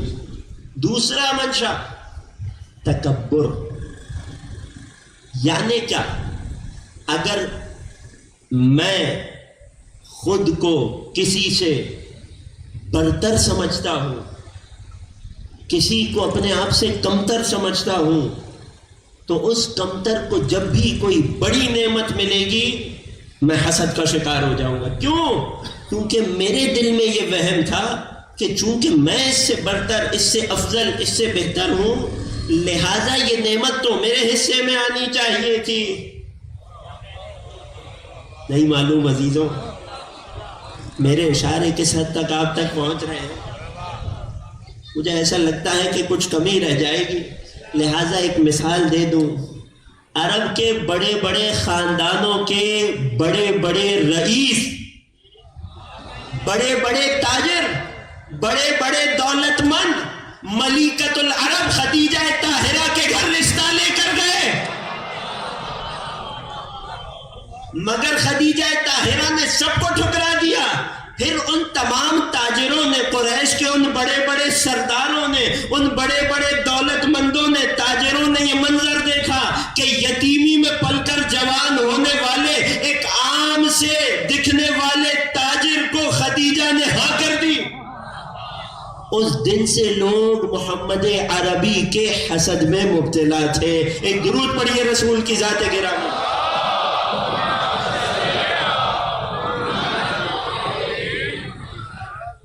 غور کر رہے ہیں یوسف کے بھائیوں کو یوسف پہ حسد کیوں تھا؟ یہ ہم سے چھوٹا ہے، یہ اب میں کہہ کر گزر جاؤں گا، یہ تو عمر میں ہم سے چھوٹا ہے، ہم تو عمر میں اس سے زیادہ بڑے ہیں، لہذا بابا اس سے کیوں زیادہ محبت کر رہے ہیں؟ نہیں جانتے تھے کہ یعقوب کی نگاہیں یوسف کے دل میں، یوسف کے قلب میں، یوسف کی روح میں چھپے نور نبوت کو دیکھ رہی تھی۔ جس طرح قریش کے سردار نہ سمجھ سکے کہ خدیجہ طاہرہ کی نگاہیں مال و دولت نہیں دیکھ رہی تھی، محمد عربی کی پیشانی پہ نور نبوت دیکھ رہی تھی۔ جو متفق ہیں ماں خدیجہ کی عظمت پر ایک درود پڑھی۔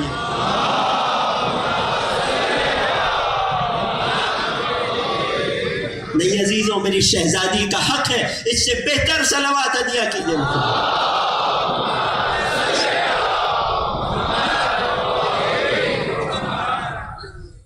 غور کر رہے ہیں؟ تو حسد کا دوسرا منشا، دوسرا سبب کیا ہوتا ہے؟ حاسد کے دل کا تکبر۔ تیسرا منشا جو علماء نے لکھا وہ منشا ہے تعزز۔ یہ کیا ہوتا ہے؟ پریشان نہیں ہونا آپ نے۔ یہ تعزز کیا ہے؟ کہ جب انسان کو دل میں یہ خدشہ ہو، یہ خطرہ ہو کہ اگر میرے سامنے والے شخص کو یہ نعمت مل جائے، چاہے وہ کوئی بھی نعمت ہو، یہ عہدہ مل جائے، یہ منصب مل جائے، تو کل کو یہ مجھ پر دھونس جمائے گا۔ بہت آسان کر کے بتا رہا ہوں، مجھ پر بڑائی جتائے گا، یہ ابھی تو میرے جیسا ہے، اگر کل یہ مجھ پر حکمران بن جائے تو پھر مجھے اس کا تابع ہونا پڑے گا۔ یہ خیال دل میں آتے ہی حسد کی ایک چنگاری روشن ہو جاتی ہے کہ کسی طرح اسے اس نعمت سے محروم کر دیا جائے۔ بات پہنچی؟ چلے پھر ایک چھوٹی سی مثال سن رہے ہیں۔ لوگ کہ جو علی کے عدل کو جانتے تھے، کہ جو علی کے عدل سے واقف تھے، کہ جس کے بارے میں دشمن تک نے کہا تھا قتل علی لشدت عدل، علی کو تو ان کی شدت عدل کی وجہ سے مارا گیا۔ وہ لوگ جو دور رسالت میں علی کا عدل دیکھ چکے تھے، انہیں یقیناً یہ خوف تھا کہ اگر علی ہم پر حکمران بن جائے تو ہم ان فائدوں سے محروم رہ جائیں گے، ان ایکسٹرا بینیفٹس سے محروم رہ جائیں گے، ان اضافی منافع سے محروم رہ جائیں گے۔ لہٰذا یہ بھی ایک منشا تھا کہ لوگ علی کو ان کا حق دینے میں ہچکچا رہے تھے۔ اس کا ایک ثبوت، ایک دلیل کہ جب مولا کائنات کی ظاہری خلافت کا دور آیا، کوئی اور نہیں مولا کا اپنا سگا بھائی جناب عقیل مولا کے پاس آیا، یا علی انا ذو عیال کثیرہ، میں بہت بال بچوں والا ہوں۔ لوگ حق سے زیادہ لینے کے اسی قسم کے بہانے بناتے ہیں نا۔ اے علی میرے اہل و عیال زیادہ ہیں، میں بوڑھا ہوں، ناتواں ہوں، بیت المال سے جو آپ نے لوگوں کا حصہ مقرر کیا میرا حصہ کچھ بڑھا دیجئے۔ مولا کائنات نے چراغ، جلتا ہوا چراغ اٹھایا اور اس کی لو عقیل کے ہاتھ کے قریب کر دی۔ تڑپ کر پیچھے ہٹے، اے علی یہ کیا کر رہے ہیں؟ اے عقیل تجھ سے دنیا کی آگ برداشت نہیں ہوتی، مجھے آخرت کی آگ میں دھکیلنا چاہتا ہے۔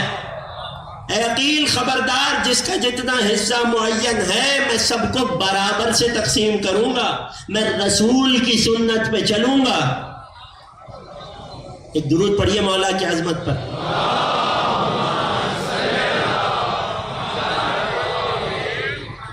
حسد کا چوتھا سبب دشمنی، تکبر، تعزز ہو گیا۔ نہیں عزیزوں میرے ساتھ نہیں ہیں آپ۔ حسد کا چوتھا سبب جسے علماء نے لکھا تعجب، یہ عربی والا تعجب ہے۔ اس سے مراد کیا ہے؟ اس سے مراد یہ ہے کہ انسان سامنے والے کو اتنا معمولی سمجھتا ہو، اتنا عام سمجھتا ہو کہ اگر سامنے والے پر کوئی نعمت آ جائے تو یہ حیرت سے مر جائے کہ اسے یہ چیز کیوں ملی، یہ بھی تو ہم جیسا ہی ہے۔ خدا آپ کو سلامت رکھے۔ چوتھے نقطے تک آتے آتے آپ میرے ساتھ ساتھ شامل ہو گئے۔ یہ کہاں پیش آیا؟ قرآن نے بار بار اس کا تذکرہ کیا۔ وَقَالُوا أَنُؤْمِنُ لِبَشَرَيْنِ مِثْلِنَا۔ جب بھی کسی قوم میں اللہ نے انہی میں سے ایک فرد کو جو بظاہر ان کے جیسا نظر آتا تھا، جو انہیں اپنے جیسا لگتا تھا، جسے وہ اپنے جیسا سمجھتے تھے، جب اللہ نے انہی میں اسے نبی بنا دیا تو یہی حیرت ان کے لیے برداشت کے قابل نہ تھی کہ یہ تو ہمارے جیسا ہے، ہم اس پر ایمان کیسے لے آئے جو ہمارے جیسا بشر ہے۔ اسے کہتے ہیں تعجب، حیرت میں مبتلا ہو جانا، یہ تو ہم جیسا ہے، اسے کیوں نبوت مل جائے؟ یہی وجہ ہے نا کہ جب دعوت ذوالعشیرہ تھی، نبی نے سوال کیا تھا نا کہ کون ہے جو اس دعوت میں، اس پیغام میں، اس دین کو پھیلانے میں میرا مددگار بنے، کون ہے جو میرا پشت پناہ بنے؟ 40 سال کے نبی ہیں اور چاہتے ہیں کوئی میرا پشت پناہ بنے۔ کوئی نہ اٹھا سوائے 10 برس کے ایک کمسن بچے کے۔ 10 برس کا ایک بچہ اٹھا، یا رسول اللہ لبیک، اے رسول اللہ میں آپ کا مددگار بنوں گا۔ غور کیجئے گا تو لوگ تعجب میں مبتلا ہوئے تھے کہ جب نبی نے یہ اعلان کیا تھا، ہذا اخی، یہ میرا بھائی ہے، وَوَصِی، یہ میرا جانشین ہے، وَوَزِیری، یہ میرا وزیر ہے، وَصَاحِبُ لِوَائی، یہ روز قیامت میرا پرچم اٹھانے والا ہے۔ پھر اس کے بعد جب بھی کوئی غزوہ ہوا، پرچم اسلام علی کے ہاتھ میں رہا۔ غور کر رہے ہیں، یاد کر رہے ہیں؟ لوگ تعجب میں مبتلا ہو گئے تھے کہ اس کی حالت تو ایسی نہیں لگتی کہ اسے اتنا بڑا منصب مل جائے۔ چلے عزیزوں اور ایک مثال دیں، اگر آمادہ ہے ایک درود پڑھیے مولا کی عظمت پر۔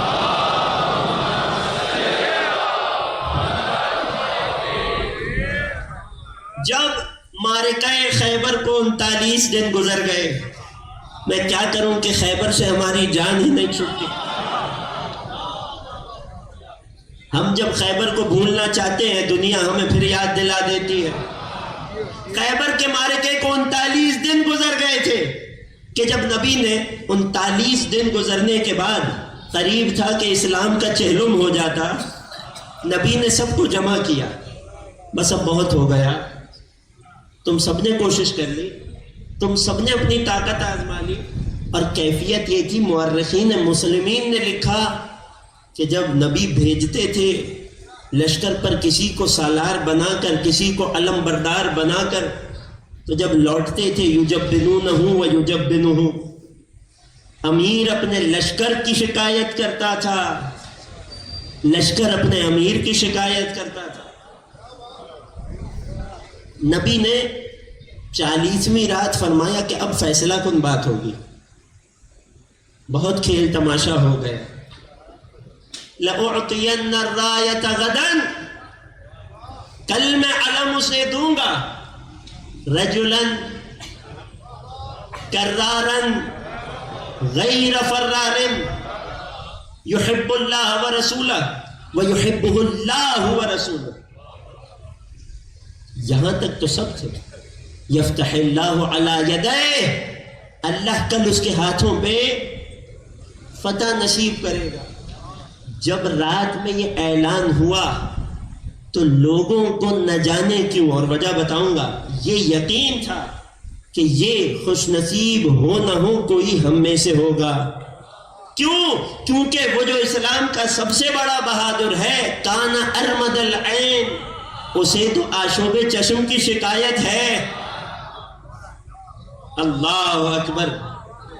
لوگ عین اللہ کی آنکھ پر شک کر رہے تھے. یہ باقاعدہ مورخین نے لکھا وَكَانَ عَلِيٌّ أَرْمَدَ الْعَيْنِ. نبی بات کر رہے ہیں، اصحاب سے علی کی بات کہاں آئی؟ وَكَانَ عَلِيٌّ أَرْمَدَ الْعَيْنِ، علی کو آشوب چشم تھا. لہذا لوگ اس تمنا میں تھے، اس اطمینان پہ تھے کہ ہم میں سے ہی کوئی ہوگا. مگر جب اگلی صبح آئی اور نبی نے سلمان کو حکم دیا جاؤ علی کو بلا لاؤ، اور ادھر سے علی آئے ہیں، لوگوں نے دیکھا علی کی آنکھیں سرخ تھیں. عجیب حال لکھا ہے مورخین نے علی کی آنکھوں کا. جنگ خیبر کے دن علی کی آنکھیں سرخ تھی، پھولی ہوئی تھی، آنکھوں سے پانی جاری تھا. کیا ہوا؟ نبی نے اپنا لعاب مبارک علی کی آنکھوں پہ لگایا، دعا فرمائی. علی فرماتے اس کے بعد زندگی بھر مجھے کبھی آنکھ کی شکایت نہ ہوئی. غور کیجئے گا عزیزوں، یہاں اب جب علی کو علم ملا تو کیا ہوا؟ وہ لوگ کہ جن کے وہم و گمان میں نہیں تھا، وہ لوگ جو یہ سمجھ رہے تھے آج تو علی کو آشوب چشم ہے، آج تو علی مرض میں مبتلا ہیں، آج کیوں کر علی کو علم مل سکے گا؟ جب رسول نے خیبر میں علی کو پرچم دیا لوگ تعجب میں مبتلا ہو گئے، ارے اسے کیسے علم مل سکتا؟ ایک درود پڑھیے نبی اور علی کے.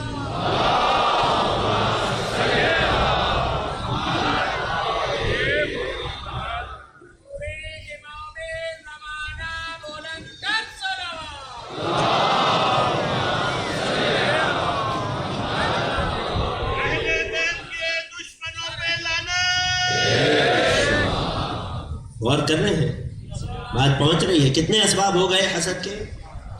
4 ہو گئے. 5واں حسد، 5واں مقصد کہ انسان یہ جانتا ہو کہ اگر سامنے والے شخص کو یہ نعمت مل جائے گی تو میں اپنے مطلوبہ مقاصد کو حاصل نہیں کر پاؤں گا. جب یہ جانتا ہو تب جب بھی سامنے والے کو نعمت ملے گی اس کے دل میں یہ آرزو اٹھے گی کاش یہ نعمت اس سے زائل ہو جائے. غور کر رہے ہیں؟ بہت تیزی سے بات کو آگے بڑھاؤں. 6واں اور آخری سبب کہ جو حسد کے اسباب میں علماء نے لکھا جو حاسد میں پایا جاتا ہے وہ ہے کہ اسے کوئی پریشانی نہ ہو مگر خبیث النفس ہو، بد دل آدمی ہو، بدنیت ہو، بد ارادہ ہو، اسے مخلوق کا خیر نہ اچھا لگتا ہو بغیر کسی وجہ کے بھی. چونکہ یہ شر پسند ہے لہذا اس سے کسی کی خوشی دیکھی نہ جاتی ہو. مجھے نہیں معلوم کوئی ایسا ہوتا ہو یا نہ ہو مگر اتنا معلوم ہے جس کے دل میں آل محمد کی محبت ہو، جس کے دل میں صاحبان تطہیر بستے ہوں، اس کے دل میں یہ رجس اور پلیدی نہیں آ سکتی. کیوں؟ کیونکہ جن اہل بیت کو یہ دل میں بسا کے بیٹھا ہے اللہ نے ان اہل بیت سے ہر قسم کی پلیدی کو دور کر دیا ہے. لہٰذا اے علی کے چاہنے والوں خبردار خود کو حسد کے اسباب سے بچائے رکھنا. ہمیشہ یہ بات یاد رکھنا کہ اگر کوئی ذات ہے جو عطا کرنے والی ہے یا جو روک لینے والی ہے، جو صاحب اختیار ہے، جو صاحب اقتدار ہے، کہ جو اپنی تقسیم میں عادل ہے، کہ جو لوگوں پر فضل کرنے والی ہے، کہ کوئی مخلوق میں اس کے فضل سے محروم نہیں رہتا، کہ جس کے خزانے میں کوئی کمی نہیں ہے کہ اگر ایک کو کچھ عطا کر دے تو دوسرا محروم رہ جائے یہ تو ان سے ہوتا ہے جن کے خزانوں میں کمی ہو. غور کر رہے ہیں؟ لہٰذا یہ بات یاد رکھنا کہ وہ ذات بہت بڑی ہے, اس کے خزانے میں کمی نہیں ہے. اس سے کبھی کسی کا برا نہ مانگنا, صرف اپنا اچھا مانگنا. جب کسی کو نعمت میں دیکھنا تو یہ دعا کرنا, خدا اس کے لیے اس نعمت کو سلامت رکھ, اور اگر تو بہتر سمجھے تو مجھے بھی ایسی یا اس سے اچھی نصیب کر دے. کیوں؟ کیونکہ معصوم فرماتے ہیں جب کوئی مومن, عجیب نسخہ ہے یہ, لوگ کہتے ہیں قبلہ حاجت پوری ہونے کے لیے کوئی عمل بتائیے, میں نے اس سے اچھا اور آسان عمل نہیں دیکھا. معصوم فرماتے ہیں جب تم اپنے مومن بھائی کو کسی نعمت میں دیکھو, کیا کرو؟ اس کے لیے دعا کرو, اپنے لیے دعا نہیں کرو. کیوں مولا؟ اس کے لیے دعا کرو. فرماتے ہیں کہ جب کوئی مومن دوسرے مومن کے لیے دعا کرتا ہے تو آسمان سے 40,000 فرشتے یہ دعا کرتے ہیں, خدا جو اس نے اپنے مومن بھائی کے لیے مانگا ہے تو اس سے بہتر اسے عطا کر دے. کہاں میری اور آپ کی دعا, کہاں 40,000 معصوم فرشتوں کی دعا. اور کر رہے ہیں؟ اگر پیغام پہنچ گیا ایک درود پڑھیے محمد و آل پر.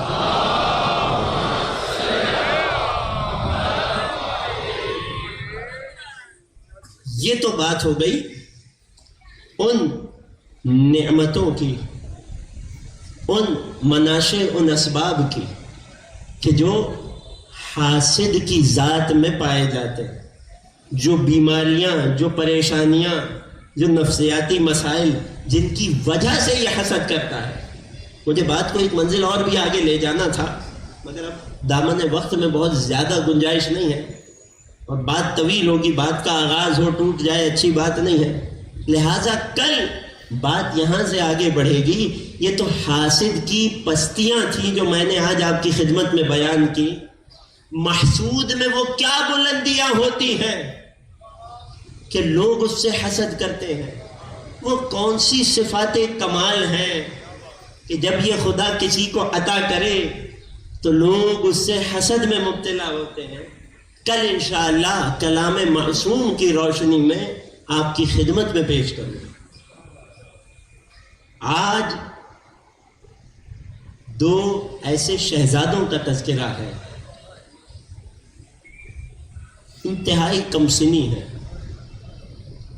مگر لوگوں کی دشمنی کا شکار ہے. عجیب تذکرہ ہے آج کا. ایک خاص بات ہے اس تذکرے میں ہمیشہ بیان کرتا ہوں. انسان جب آل محمد کی طرف دیکھتا ہے, جب ان کی قربانیوں کی طرف دیکھتا ہے, جب ان کی مصیبتوں کی طرف دیکھتا ہے تو اپنی مشکلات بہت چھوٹی نظر آتی ہیں. اور یہی تو کربلا والوں کو کربلا سے ڈھارس ہے نا. یبن شبیب ان کنت باقیا لشیف ابکی للحسین. کیا 8ویں سرکار نے ابن شبیب سے یہی تو فرمایا تھا نا کہ ابن شبیب اگر کسی بات پہ رونا آئے, کوئی مصیبت آ جائے تو اپنے غم کو موڑ دینا کربلا والے کے غم کی طرف. کیوں؟ کیونکہ جب بھی تمہیں کوئی غم آئے گا کربلا پر نگاہ کرو گے, اس سے بہت بڑا غم تمہیں کربلا میں دکھائی دے گا. اللہ نے علی کے انتخاب ام البنین سے 4 بیٹوں سے نوازا. میں ہمیشہ یہ تمہید ذکر کرتا ہوں اور تبرکن کرتا ہوں تاکہ شہزادی ام البنین اپنی بارگاہ میں یہ ذکر قبول کر لیں. میری اور آپ کی حاضری کو اور پرسے کو شہزادی ام البنین مادر ابو الفضل العباس قبول کر لیں. تو اگر ماں ام البنین کا دل کسی سے راضی ہو جائے نا, عزیزوں, ابو الفضل عباس باب الحوائج ہے. اگر کسی کو کوئی بھی حاجت ہو, 2 راستے ہیں. یقیناً علم پہ آ جاؤ, عباس کو وسیلہ بناؤ, اپنی حاجت مانگو, خدا عباس کے صدقے ضرور پوری کرتا ہے. لیکن ذرا سوچو, اگر مادر عباس کا دل کسی سے راضی ہو جائے تو بیٹا کب ماں کی بات ٹال سکتا ہے. تو لہٰذا اس نیت سے شہزادی کی بارگاہ میں پرسہ پیش کرنے کے لیے اللہ نے جناب ام البنین سے امیر المؤمنین کو 4 شیر جیسے بیٹے عطا کیے اور ایک بیٹی سے بھی نوازا. بیٹی جناب رقیہ، 4 بیٹے عباس اور ان کے 3 بھائی. یہ جناب رقیہ کہ جو علی کی بیٹی ہے، علی نے ان کا ہاتھ اپنے بھتیجے مسلم ابن عقیل کے ہاتھ میں دیا. اللہ نے ام البنین کی بیٹی جناب رقیہ کو جناب مسلم سے 4 بیٹوں اور 1 بیٹی سے نوازا. ام البنین کے 4 بیٹے اور 1 بیٹی، اور ام البنین کی بیٹی جناب رقیہ کے 4 لال اور 1 بیٹی جناب حمیدہ. ام البنین کی قربانی کا یہ عالم ہے کہ جو 4 بیٹے اللہ نے ام البنین کو دیے تھے، مدینے سے کربلا جاتے ہوئے بیٹوں سے کہنے لگی خبردار مجھے ماں فاطمہ کے سامنے شرمندہ نہ کرنا، کہیں ایسا نہ ہو کہ فاطمہ کے لال پر کوئی آنچ آ جائے اور میرے لال زندہ ہو، جنہیں ماں نے بچپن سے حسین پر قربان ہونا سکھایا تھا، جنہیں ماں نے کم سنی سے حسین کی فرما برداری سکھائی تھی، جنہیں ماں نے کم سنی سے حسین کی جنبش ابرو پہ مر مٹنا سکھایا تھا. اللہ نے ام البنین کی قربانی کو ایسے قبول کیا کہ کربلا میں ام البنین کے 4 لال 4 شیر حسین پر قربان ہو گئے. اللہ اکبر. مگر قربانی کی یہ عظیم داستان یہاں نہ رکی.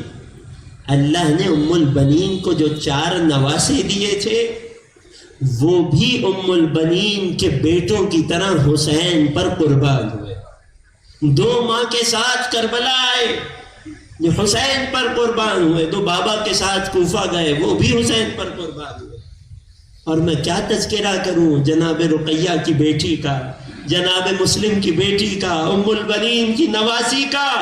یہ 4 سے 5 برس کی کمسن بچی، یہ یتیمہ، یہ بھی سکینہ کے مصائب میں شریک رہی.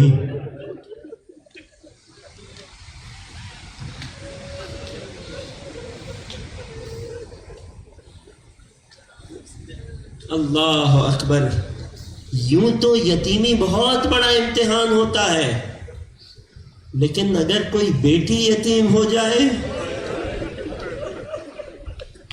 ماجرا تو آپ نے سن رکھا ہے نا، حسین کربلا کے راستے میں ہیں کہ جب حسین تک خبر آئی، ایک مرتبہ جناب زینب علیہ سے فرمایا اے زینب جاؤ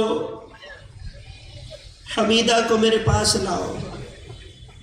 اللہ اکبر.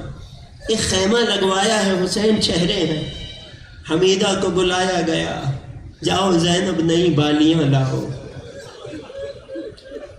کمسن بچی کو اپنے پاس بلایا، بیٹی سر پہ شفقت سے ہاتھ پھیرا، بیٹی آج سے ہم تمہارے بابا ہیں. نئے گوشوارے حمیدہ کو پہنائے. خاندان اہل بیت کی پروردہ تھی، سمجھ گئی، تڑپ کر کہنے لگی ہائے میرے بابا کی خیر ہو. حسین نے سینے سے لگایا، بیٹی آج سے ہم تمہارے بابا ہیں. یہ ہے ام البنین کی نواسی. 2 بیٹے جو کربلا میں گئے حسین پر قربان ہوئے. ہاں مگر 2 ایسے شہزادے ہیں جو کوفے تک بابا کے ساتھ آئے ہیں، قید میں باپ سے بچھڑ گئے، کئی دنوں کی قید کاٹتے رہے. ایک 8 سے 9 برس کا ہے، ایک 9 سے 10 برس کا ہے. خدا مسیب میں آپ کو ننھے شہزادوں کی زیارت نصیب کرے. ایک عجیب داستان غربت ہے مسلم کے شہزادوں کی قبر پر.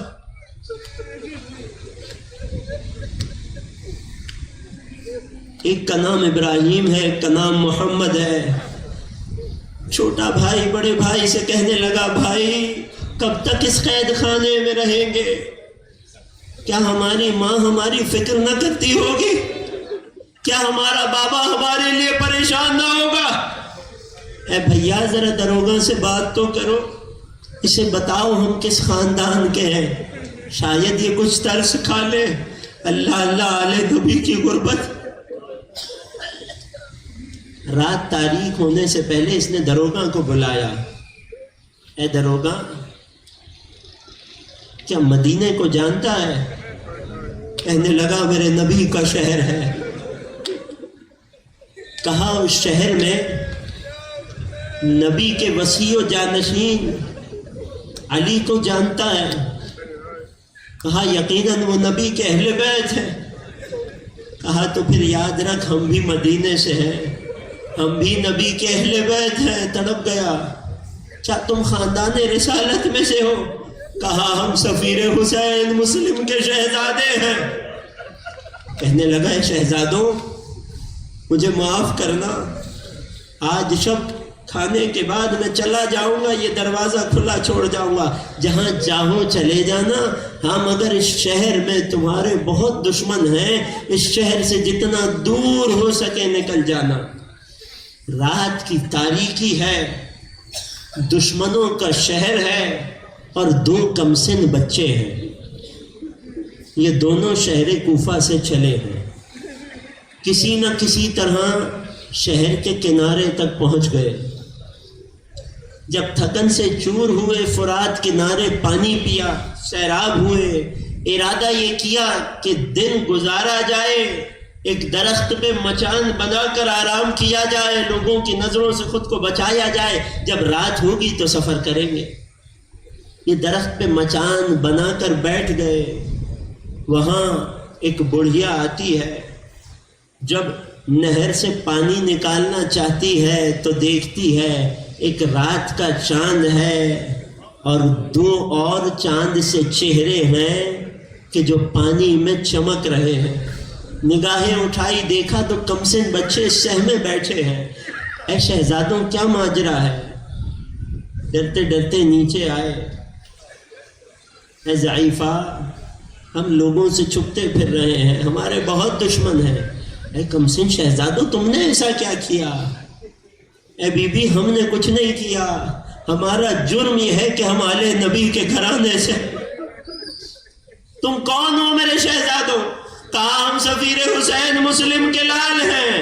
تڑپ گئی، تم میرے آقا کے فرزند ہو، آؤ میں گھر میں تمہیں پناہ دیتی ہوں، آؤ میرے یہاں ایک شب مہمان بن جاؤ. یہ دونوں شہزادوں کو لے کر گئی، خوب خاطر تواضع کی، خوب خیال کیا، اور ایک کمرہ دیا جہاں شہزادوں کو آرام کی تاکید کی. خبردار آواز نہ کرنا کہ میرا بیٹا ابن زیاد کی فوج کا لشکری ہے اور حاکم کے بہت قریب ہے.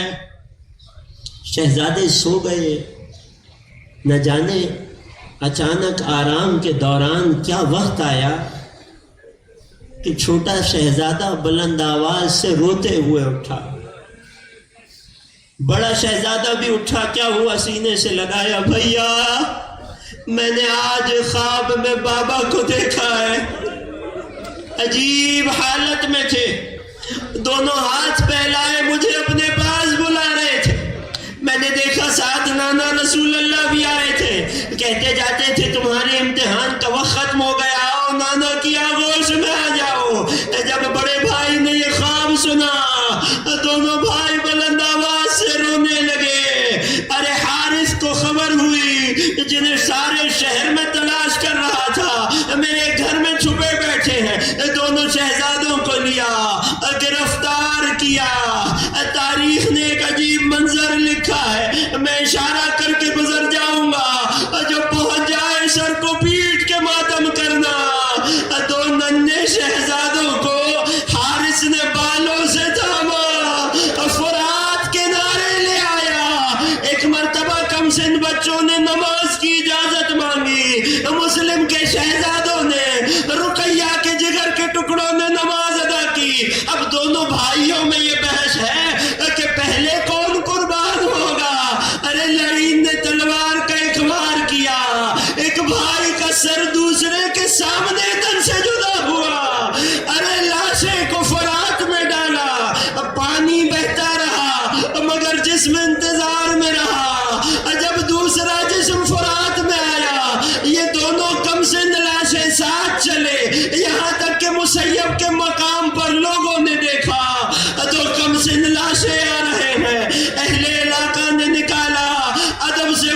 کفن دیا اور وہیں دفنا دیا. یہاں یہ لعین دونوں کمسن شہزادوں کے خون آلود سر لے کر ابن زیاد کے سامنے پہنچا. اے حاکم میں انعام چاہتا ہوں. کیا لایا ہے؟ کہا مسلم کے شہزادوں کے سر لایا ہوں. ایک مرتبہ سر پیش کیے گئے.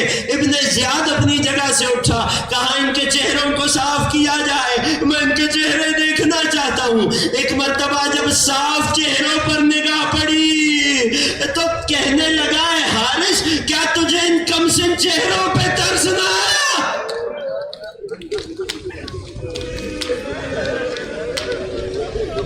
اجرکم علی اللہ. رونے کی راتیں ہیں عزیزوں, گریے میں تکلف نہ کرنا, جھولیاں پھیلا کر دعا کرنا جو بے اولاد ہے. خدا نے جناب مسلم اور رقیہ کی خالی گودی کے صدقے اولاد نرینہ و صالحہ عطا کرے.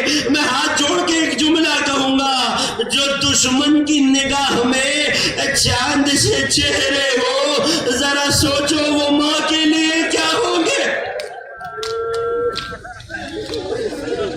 جب کربلا کے اسیروں کا لٹا ہوا قافلہ قیدی بنا کر شہر کوفہ لایا گیا, دارالامارہ پہ مسلم کا لاشا ہے.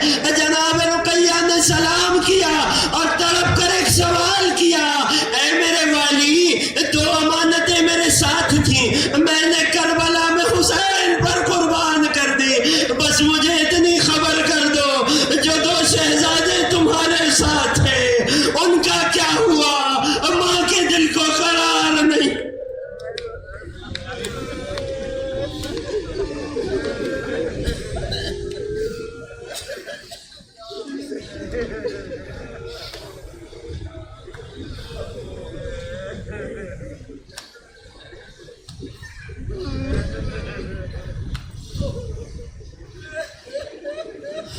اجرکم علی اللہ, اجرکم علی الزہراء, الا ولعنۃ اللہ علی القوم الظالمین, وسيعلم الذين ظلموا آل محمد أي منقلب ينقلبون. بار الہ. تو جب واسطہ جناب مسلم کی غربت کا, تو جب واسطہ جناب مسلم کے شہزادوں کی غربت کا, بار الہ جناب مسلم کے صدقے جو مومنین بے اولاد ہیں اولاد نرینہ و صالحہ عطا فرما. بار الہ جو صاحبان اولاد ہیں ان کی اولاد کو قائم و دائم فرما. بار الہ جو مومنین فرش عزا پہ بیٹھے ہیں, دلوں میں جو حاجتیں لیے بیٹھے, ہماری تمام دل حاجات کو بر فرما. بار الہ دنیا میں جہاں کہیں مسلمان آباد ہیں, مومنین آباد ہیں, ان کی جان مال عزت و آبرو کی حفاظت فرما.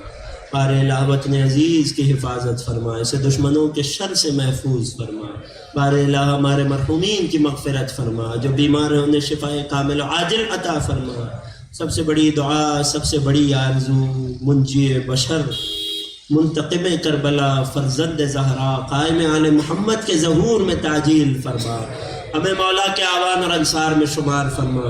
ربنا تقبل منا انك انت السميع العليم وتب علينا انك انت التواب الرحيم بجاه محمد وآله الطيبين الطاهرين.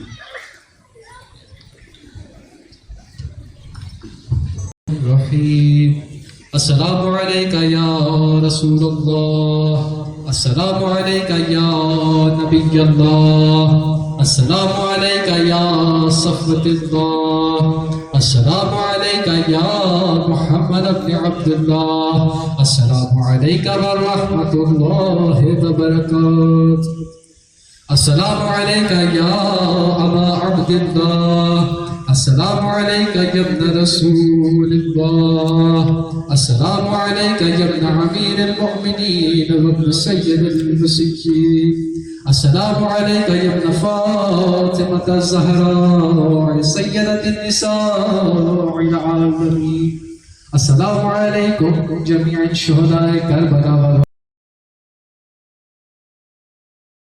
السلام عليك يا غريب الغرباء, السلام عليك يا معين الضعفاء والفقراء, السلام عليك يا مغيث الشيعة والزبار في يوم الجزاء السلام عليك يا علي بن موسى الرضا السلام عليك ورحمة الله وبركاته السلام عليك يا صاحب العصر والزمان الأمان الأمان الأمان من فتن الزمان السلام عليك يا خليفة الرحمن السلام عليك يا مظهر الإيمان السلام عليك يا شريك القرآن السلام عليك يا إمام زماننا هذا عجل الله تعالى فرجك وساحل الله تعالى مخرجك وظهورك السلام عليك ورحمة الله